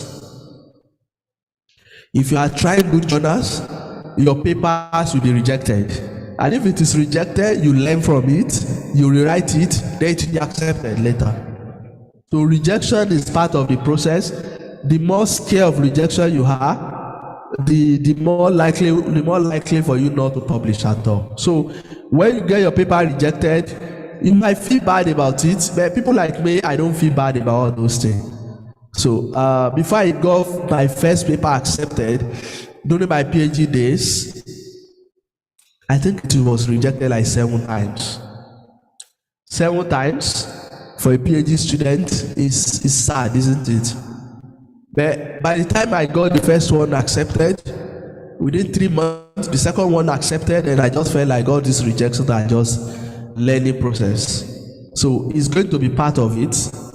You are going to be rejected, but ultimately, as long as you are learning from the process, you are going to be accepted later on in the process. I think that is just the summary of it. So I hope that is you're able to pick one or two things, and if there are questions, I'll be happy to answer that. Okay, thank you so much, Professor Sahid, for the very compact presentation. It seems that all of the audience, both in this room and also in Zoom meeting, have very much question about this. For anyone, ladies and gentlemen, Bapak Ibu yang terhormat, for anyone who have the question, you can raise your hand, and also for the audience in the Zoom meeting, can type the message in the chat box, or you can also maybe in the Zoom meeting, just better type the message in the box chat. Okay, maybe we can. Should we start? Okay. Yeah.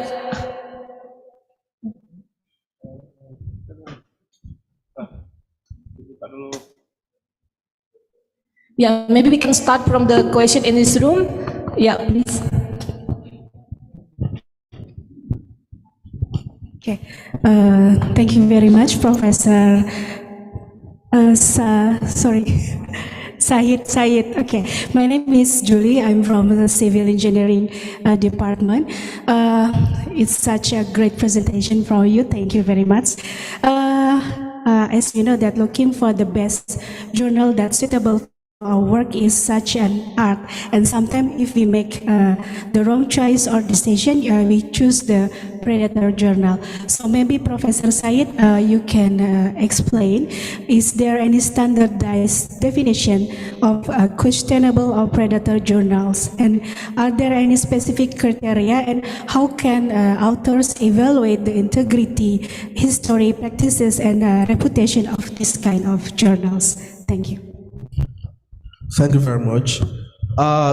What is predatory to some people might not be predatory to others, but there's a safe way of doing it. Most likely, if a journal is on those popular platforms like Esifia, Science Direct, Taylor and Francis, Wiley, Emerald, they are not likely to be predatory, because you are not even going to pay. They don't even collect money for you to pay. So when a journal starts charging you to publish, then you need to think about it. So if it is not charging, it's not likely to be a predatory journal. Okay. So, but my own suggestion for you is consider journals on Esifia, on Emerald, on Taylor and Francis, on Wiley. These are popular platforms. If you consider those and you publish there, there is nothing questionable on them, because they are not charging any money and they go through rigorous peer review process. You cannot even recommend anyone to review your paper and that person review your paper. So it's so easy. But by the time you are publishing in the places where you need to pay money, so that is where the problem starts. As long as you are not paying money to publish, then the problem is solved.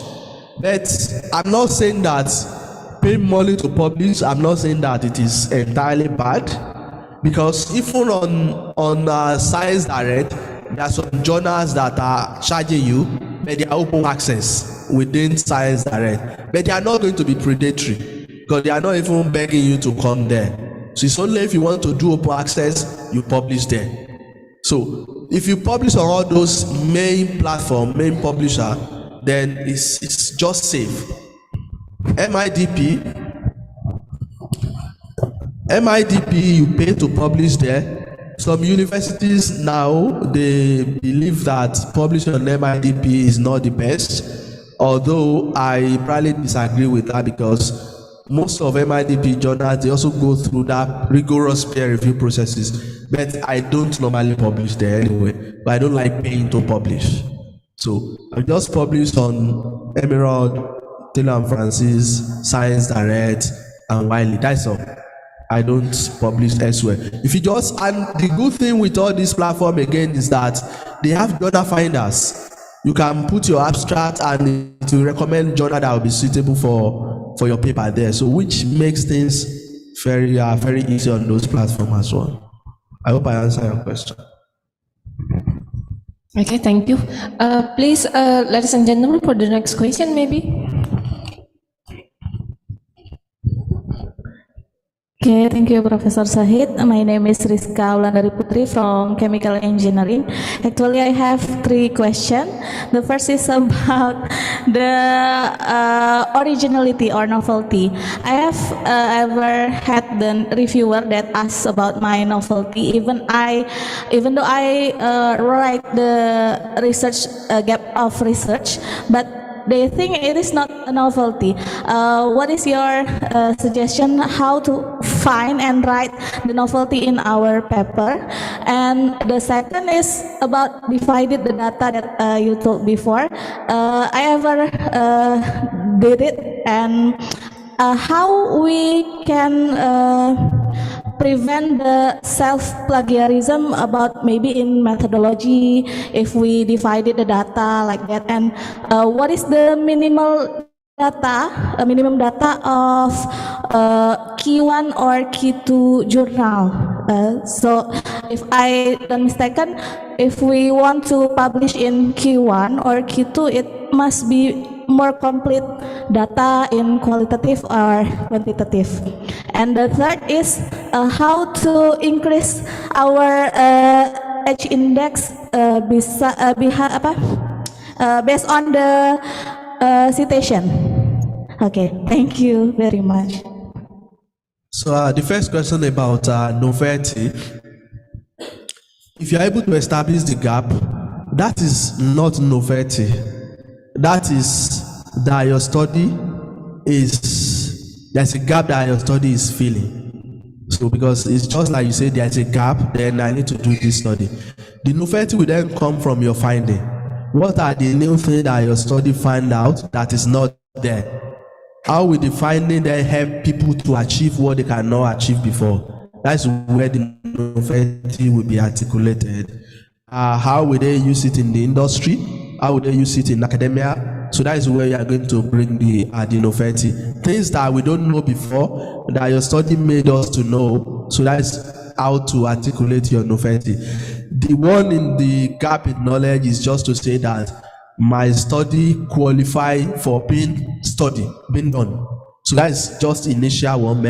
Once you have the finding, you then need to articulate it and explain how it is to help people, how it has been able to discover what was not discovered before. I hope I answered that. So the second question, I think that's about avoiding self-plagiarism. When you have a paper, then you have a large study, and you are trying to divide it into different components. This happens to me as well, because it's the same study, and I've used the same method, but I want to publish different ones. There's not going to be self-plagiarism if you do not open the other one when you are writing the new one. You write it, you close the other one, then you write it. As long as you are not using the same English there. If you collected data from 20 people, you are still going to mention 20 people. But just make sure your sentences are not the same. Close it, close that one, write a new one. If you have collaborator that you are working with, you write one, the other person writes another one. You are not going to change your methodology because it's the same methodology anyway, but you just want to make sure that you are not using the same grammar throughout. For methodology, it's even the study that you were not the one who did it and the one that you did, the methodology are going to be similar if they use the same approach. So if you use questionnaire, we are also always going to write questionnaire, we did it like this, other person will write it like that as well. But just make sure you are not using the same grammar, and that is going to be fine. I think the third question is about H index. The best thing to enhance H index is to publish your work in a journal that is available to people. H index is determined by citation. H index is, if your H index is 10, it means you have 10 papers that have been cited 10 times. That's how H index is calculated. If you have H index of 50, you have 50 papers that have been cited 50 times. So maybe others are not cited up to 50 times. So if first of all you have your paper, but where you put it, where you publish it, people don't have access to it, nobody will cite it. One other way you can also try to make your paper available is to have like maybe a ResearchGate. Although we are not expecting you to put the fully accepted paper, the published paper, they didn't expect you to put it on ResearchGate, but you can put the one that is accepted on ResearchGate. People will begin to see your work, they will be citing it. As long as they are citing your work, it's contributing towards your H index. You have ResearchGate, you have is it academia or something like that. Send your work to people. You can email your work to people. When your paper is accepted, they normally give like 50 a link for 50 people to download your work. When you have that, send it to people. Put it on social media. People will download it and people will start citing it because they have access to it. If people have access to your work, it's likely to be cited. So those are some of the things I think you can do. They always give you link to download, maybe 50 copies or so. So with that, you send it to your colleagues that this is my paper that is just accepted. You can share it within the faculty, within the engineering. You can share it with colleagues. This is my new paper that is accepted.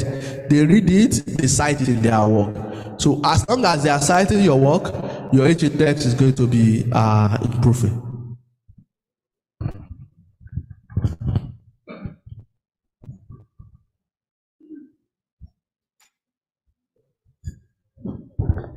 Okay, thank you. For the information, Professor Sahid will share the materials, the PPT slides to the audience, both in Zoom meeting and also in this room. Okay, for the next question, maybe Bapak Ibu. Okay, please.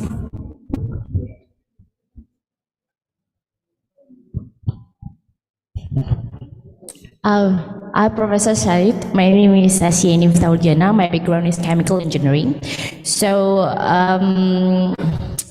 all the data that I have published on my paper is based on laboratory data from my experiments. So nowadays I use two different kind of raw materials in the same method to get the result.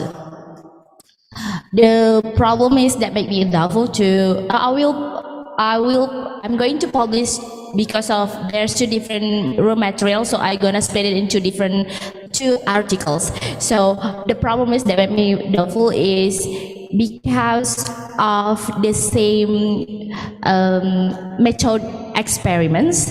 So when I will going to write the articles, it's pretty much the same due to the formulas itself. So is there any trick to avoid the plagiarism of the using of formulas? And the second, my question is quite a personal question. Anyway, I'm sorry to let you. In your based on your experience, how to maintain and also achieve maintain your schedule in writing the articles because due to the lecturers' duty is quite so many and time to do that. So it's kind of that will be a course that one week one paper. How could it be? So, or 1 month one paper? Is it possible that? So I need your trick if there's such kind of a suggestion to all of us here. Thank you, Mr. Said. Thank you. Starting from your first question about the same experiment and how can you publish 2 papers from that same experiment. I think it all depends. If, for instance, you have experiment with cement in civil engineering lab, and you use different admixtures. You tested one with a particular material, you tested one, you had something, another material. Each of the material that you've used, that could be different papers. But if that is not possible, for most of the work in civil engineering lab, as much as I know, when you do the experiment, it's also possible that you are going to do some simulation on computer. Some people use some software to do the experimental one. That's not the real experiment, but the simulation. You can also do some simulation just to look at what you did in the lab, which is the practical experiment. You then do some simulation, and then that could be different publication in that sense. I don't really know much about those things, so I couldn't answer properly. But you can think about it in that way, like, okay, I've done practical in the lab. Can I use some software to simulate what I've done in the lab? For people in the UK, I know that they do some simulation. So I have numerical modeling. Yes, they call it numerical modeling. So you do some numerical modeling, you publish on that one. You do the practical one in the lab, you publish on it. So different approaches, different methodology for the same study, and then there could be different publication in that sense. With regards to publication, how often is it possible? I think it depends on every individual. So when I was still very active, okay, I've written paper 1 in a week before, in 5 days, 1 paper in 5 days. Now I cannot write 1 paper in 1 month because there's no time. If I want to write a paper, it's probably going to take me 3 months because I have a lot of other projects that I'm working on. So I have a lot of projects, and some of us, we're also going to have some commitment from the family side. So we have to attend to children, we have to do this, we have to do that. We also have to teach. Okay, so what is important is that you know what works for you. For me, if I want to sit down and do it in a month or do it in 2 weeks, probably I can do it in summer when there's no teaching, when I'm not going anywhere. I can sit down, finish the paper and submit it. But apart from that time, even that time, I have a lot of other things that's already in the pipeline, so I wouldn't get the time. So but you are the one that know yourself better. So you know that, okay, I need this number of paper for my promotion, and I want to apply for my promotion in 5 years. You know the number you need. Then you start planning ahead for it. So you know yourself. It's not everybody will not follow the same path.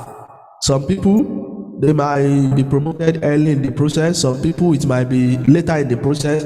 As long as you make yourself happy, that is the most important thing. So I wouldn't say there's a particular timeline, but it depends on how much time you have. But there are also some people that have time, but they don't know how to manage it very well. They don't know even what to publish. That is the main problem. I think the starting point is try to itemize what you can publish, and then you then strategize, when am I going to publish what? How will I get my data? So which year, which month am I going to work on it? So it's going to vary from one individual to another. Okay, so social media is never distracting you to cancel your writing and stop. So I mean that, don't you have a social media account like Facebook, Instagram, and others? No? I don't. Okay. I have okay. Facebook. Clear. Yeah, because I have Facebook, but I only go on Facebook to check people. Just check people. Just check. But I don't. Never posting anything. Never share anything. When I miss my people back home, I go on Facebook to see their faces. Okay. I have LinkedIn, I don't have others. Okay, I have Twitter. I don't post anything. Okay. Yeah, so but it's me. You see, it's me. It's not everybody. You can still. I have friend Yeah. who today, if I check his profile, I'm sure he would have posted maybe 3 things on Facebook, 2 things on LinkedIn, maybe 3 things on Twitter, and he's very active with publication. Okay. He's very active with publication. In fact, we can check him. He posts every time. I was even asking him, how are you able to do this? And when he wants to write, he will write. And he I think he has like maybe 70 publications now, journal articles, and he only started like 2018. Okay, yeah, maybe it only happened to me. Actually, for the first time, I really interested that I had to write, but finally end up with only busy in social media and stuff. So, yeah. Okay, maybe we can continue to another questions. I think the time is still good. Yeah, okay. Maybe another question, please. Or ready to produce the paper after this? I'm so sorry for the Zoom meeting audience. If you have any question, please, you can deliver it directly or you can type the question in the chat box also. Seems everyone in the Zoom meeting already, their question is already answered maybe from the Professor Sahid explanation. Is there anyone? Okay, please. Bismillahirrahmanirrahim. Assalamualaikum, Prof. Sahid. I'm concerned about your condition that is not very well today. Maybe it's not a technically question. Maybe it's about personal matter. I started write a few years ago. I mean academic writing from reading so many journals. The more I read many kinds of journals, the very good journal or bad media, the more I have lack of confidence to write. So maybe this is a personal matter. I mean, when I want to do something, I want to do it in a good way. So actually, writing is my passion. But maybe for academic writing, so many technically that we used to fulfill, I have lack of confidence maybe, and the technically because I am not very active in writing, so the experience is like also. So maybe in this moment, I would like to ask you, how can we start when the matter is about lack of confidence? I want to publish something useful, but not just only an obligation. As you know that we are in Indonesia or maybe in another country also, writing, academic writing is obligation for a lecturer like us. I always talk about this with Professor Henny. I call her coach. She always give a motivation for me. Just start. But I can start with. Yes, the problem is lack of confidence. Just like this professor. Maybe you can give some motivation. Maybe after this, I have a mood booster from you. It's like I always got from Professor Henny when I take a deep talk with her. Thank you. Thank you very much. I think that's That's a wonderful contribution you've just made. For most people that write today, they start writing by learning from others who wrote yesterday. So my PhD supervisor, he showed me someone in the UK that when he was in Singapore, and when he wanted to start writing, he would pick the paper of that person, he would put it in one side. That was when paper were just like they would post it to people. It's not online, and when you want to publish, you are going to send it like a letter to the editor and things like that. So he said we put the person's paper to one side on different topic entirely, not the same topic. We put it in one side, and he will be writing his own on the other side. Oh, this person, the first paragraph he wrote about this. Oh, for my own paper, maybe this person wrote about contract. My own paper is about waste. So what can I write that will look like this first paragraph? So he said that is how he started writing. So this approach that you are using, I think you are already on the right track in terms of looking at what other people have written, and that could be the guide for you. I bet what works for me most that I've seen is you put your paragraph headings down. Before you start writing at all, you put your paragraph headings. Okay, I'm going to write one paragraph. Let's say, what topic can we pick now? Let's talk about the smoke, because that's my biggest headache now, right? So the smoke that just happened here. So we want to write about that. The first paragraph is not going to be about smoke, obviously. The first paragraph can be, if I write my own, it can be different from your own, it can be different from that of other people. But if I want to write about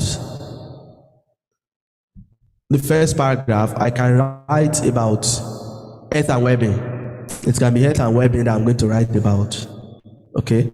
Or danger to health. The next paragraph could then be about smoke and health. The top paragraph can be about something else. So if I'm able to then put those paragraphs together, before I will start writing, I put those paragraphs, and I may not write in the next 1 week, but I know that the first paragraph is going to be about these concepts. Then I'm going to find information. When I'm searching Google Scholar to get paper, I'm going to be searching based on that heading that I want to put there. And I will just be putting them little by little. So if you adopt that approach, I think that is going to make things easy, because the problem that normally happens is that you might write, you keep writing. If the structure is not there, you realize that you are going to delete it again, you go back, then that becomes more frustrating. But if you some sort of plan ahead, you have your paragraphs, then you start putting things under each of these. You are not going to have paragraph heading ultimately, but you just want to have them to guide you.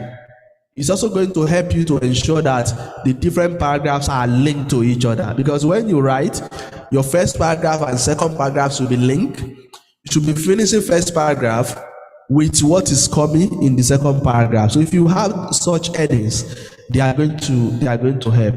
So I know that it's not easy to write, but by the time you start writing, you just enjoy it. You will feel like, I don't want to stop writing. But to start is a main headache. If we be now to write is becoming very challenging, because writing needs that clear mind. And when you have a lot of other responsibility, it's going to be difficult to write. But since we know that it is an obligation, just like someone mentioned earlier here, it's an obligation, we need it. It's just a necessary evil. So we just need to be able to put some time aside. So if you just know that, okay, I'm going to be using 1 day of my week to write, then you'll be consistent with it. It's only Wednesday I'm not teaching, it's going to be about my writing. You just be consistent with it, and before you know it, you are going to be making a lot of progress. But if you don't put timetable to it, it becomes very difficult. I hope that answers your question. Okay, thank you. I think after this, Bu Ida will produce more papers. Okay, is there any question, Bapak Ibu, ladies and gentlemen? Okay, please.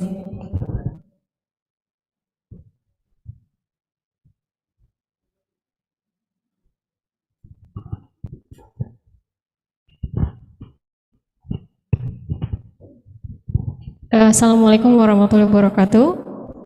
My name is Febri Nasti Alia from Civil Engineering Department. First of all, I would like to ask your opinion about, because English is not our native language, so we are very much concerned about the use of appropriate English in our writing.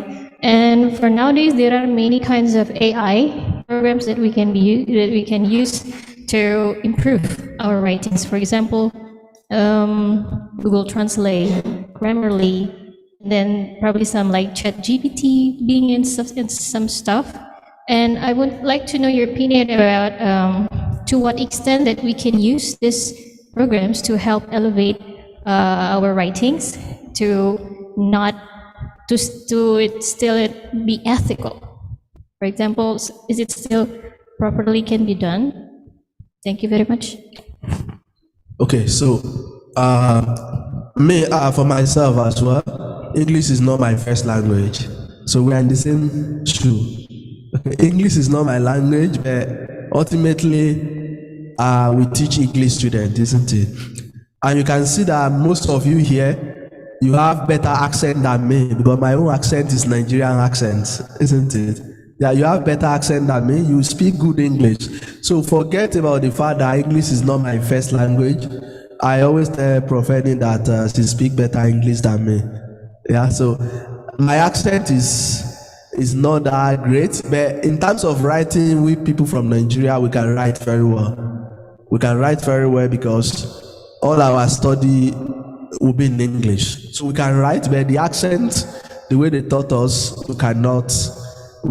I moved to the UK when I was almost 30 years old, so I cannot change my accent again, obviously. So I bet what I will say is that do not feel inferior. Do not think that English is not my language and I cannot do it. No, you are doing very well. You are doing very well in this part of the world. So the others like English is not my this thing, is not a problem. So going back to your question about using AI, so AI has been introduced and it has caused a lot of disruption. In fact, in the UK, universities, when they want to give advice to students about the use of AI, when you read the advice from beginning to the end, you read again, you will not understand the advice. Because we are all confused now. We are all confused, especially with ChatGPT. We are all confused about how to use it. Turnitin now, when you submit work to Turnitin, it's going to tell us if it is written by AI or not. And when you submit your paper, they are going to submit it to Turnitin like that. If it says that your work is written by AI, it's going to be rejected and you are going to be embarrassed.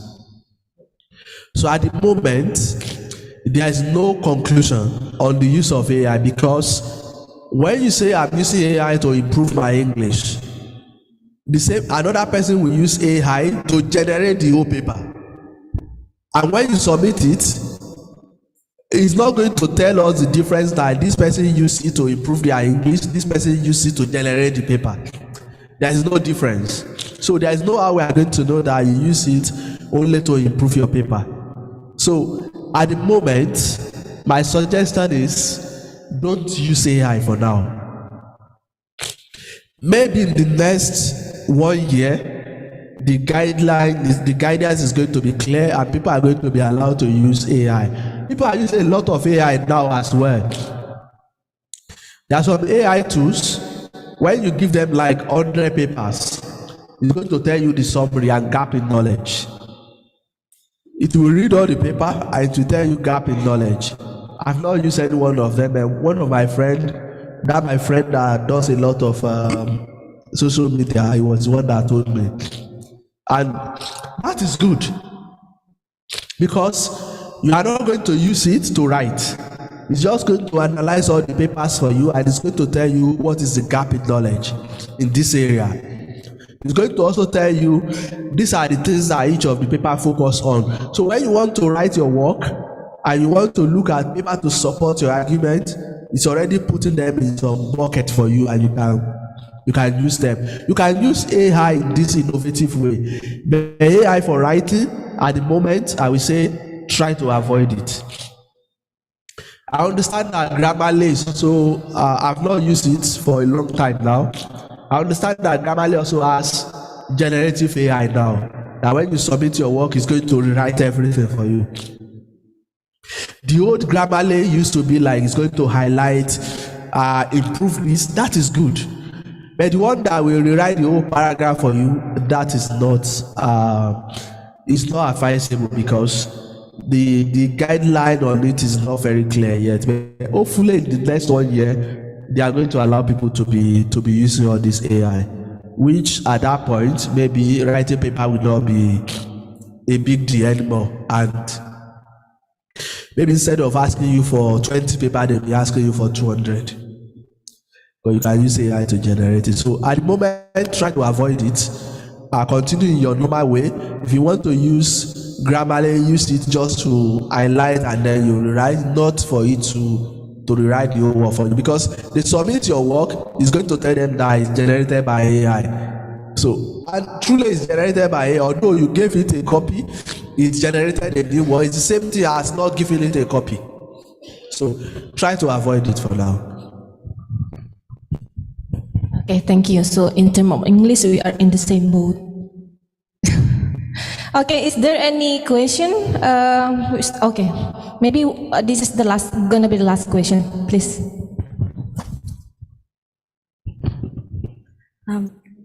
Thank you very much. Assalamualaikum warahmatullahi wabarakatuh. My name is Harini from Architecture. In your impressive presentations, you stated about the reviewers. Some journals require us to nominate some reviewers. So in your own experience, do you prefer the journals that we can nominate reviewers, or the journals that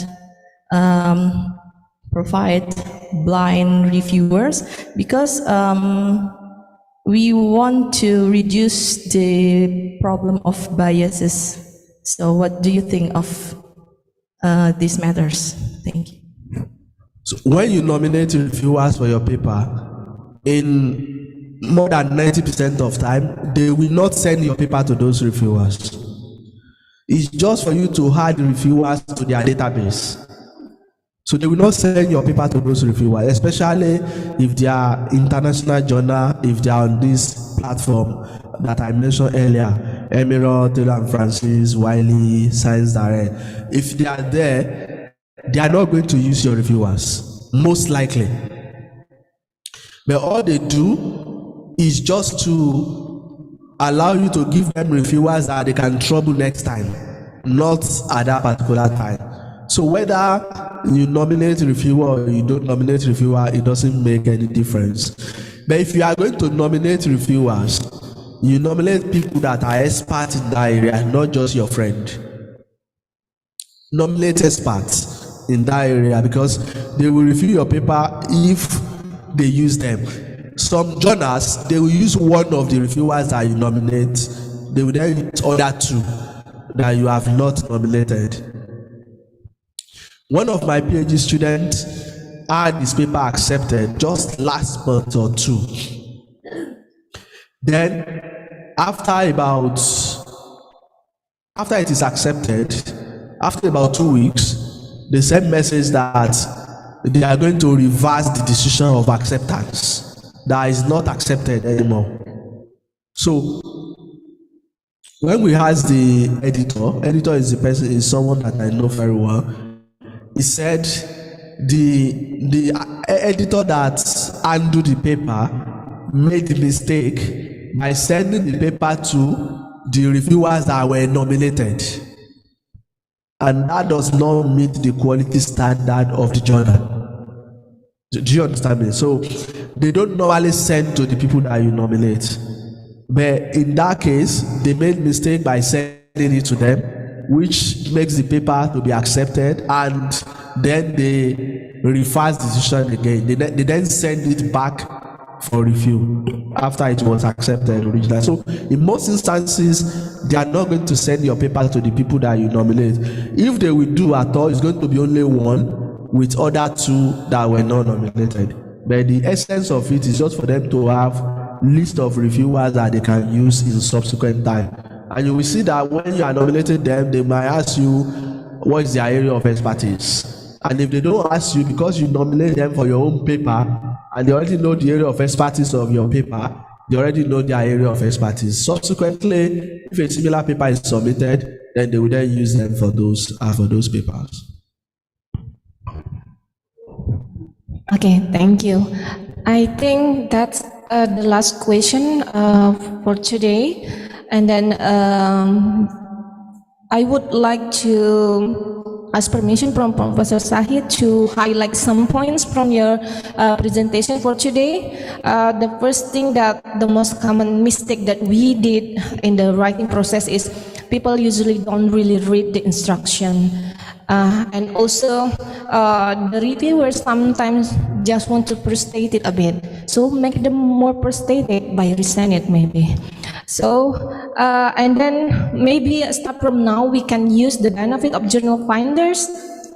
And overall in the writing process, probably we can start the 4 C's that Professor Sahid mentioned before, that the first C is communicate, second C collaboration, the third C is contribute, and then the last C is care. I think, so thank you so much Professor Sahid for the presentation. We hope that after this it can motivate us to produce more qualified paper for high journal impacts publication. We hope we can meet for the next meeting, maybe in the next time, with a better condition. Okay. Ladies and gentlemen, me as a moderator for today would like to apologize for any mistake during the presentation session. So I give it back to the MC. Assalamualaikum warahmatullahi wabarakatuh. Waalaikumsalam warahmatullahi wabarakatuh. Thank you so much, Professor Sahid Ajayi, as our keynote speakers for today, and Dr. Ing Liston Prima. You may kindly go back to your seats. Thank you.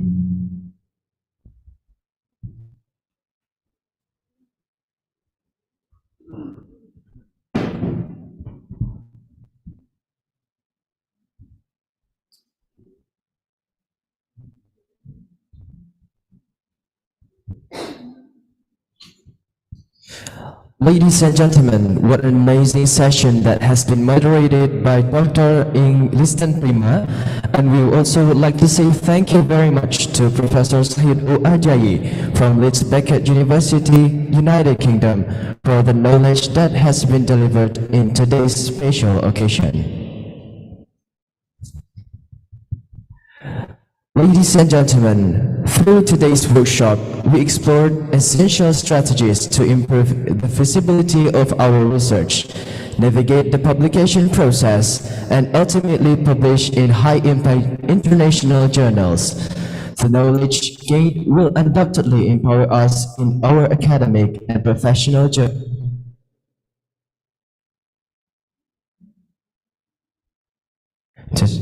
On behalf of the organizers and everyone involved, I want to extend a heartfelt thank you to our distinguished speakers, panelists, and workshop participants. Your active engagement and willingness to share your experiences have made this workshop truly exceptional.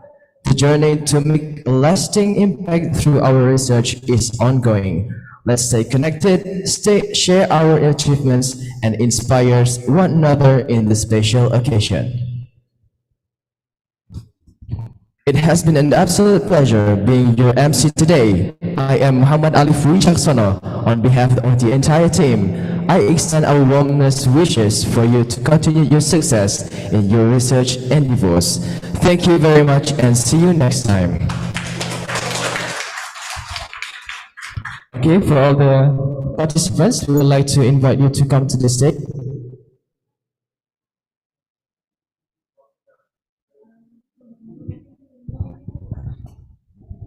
And we also would like to remind to our virtual audiences to kindly remain to turn your camera on. I would like to take documentation session for the memento.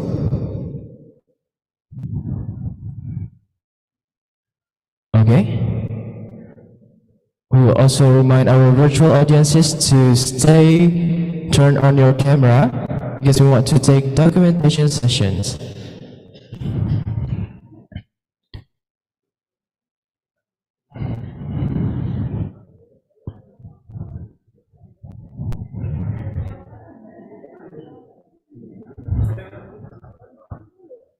We would like to invite Professor O. Ajayi, Sahid O. Ajayi, to come to the stage for the handover of the memento. And also we would like to invite the Vice Dean of Engineering Faculty, Universitas Sriwijaya, Dr. Bhakti Yunus Suprapto, to kindly come to the stage and doing the handover of the memento to our special speakers for today's event. Okay, we would like also to invite Dr. Widya Francisca. Hold for a moment for documentation session.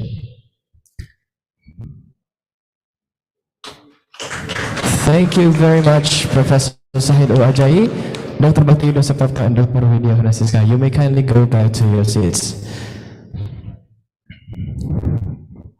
Okay, I am Muhammad Alif Wijaksono. On behalf of the entire team, I extend our warmest wishes for your continued success in your research endeavors. Thank you very much and see you next time. Wassalamualaikum warahmatullahi wabarakatuh. For all the audiences, for all the audiences, we would like to invite you to come to the stage, in front of the stage. Oh yeah, sorry.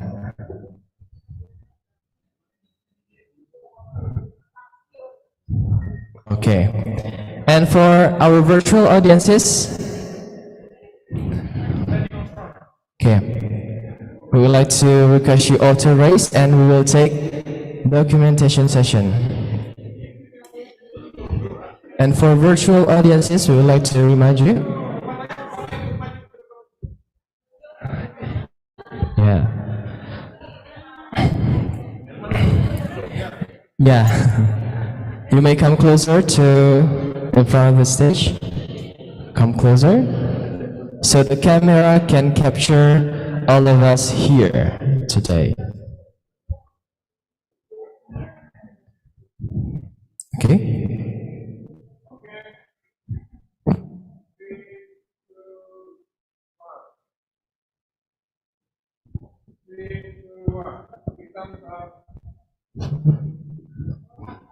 Thumbs up, maybe.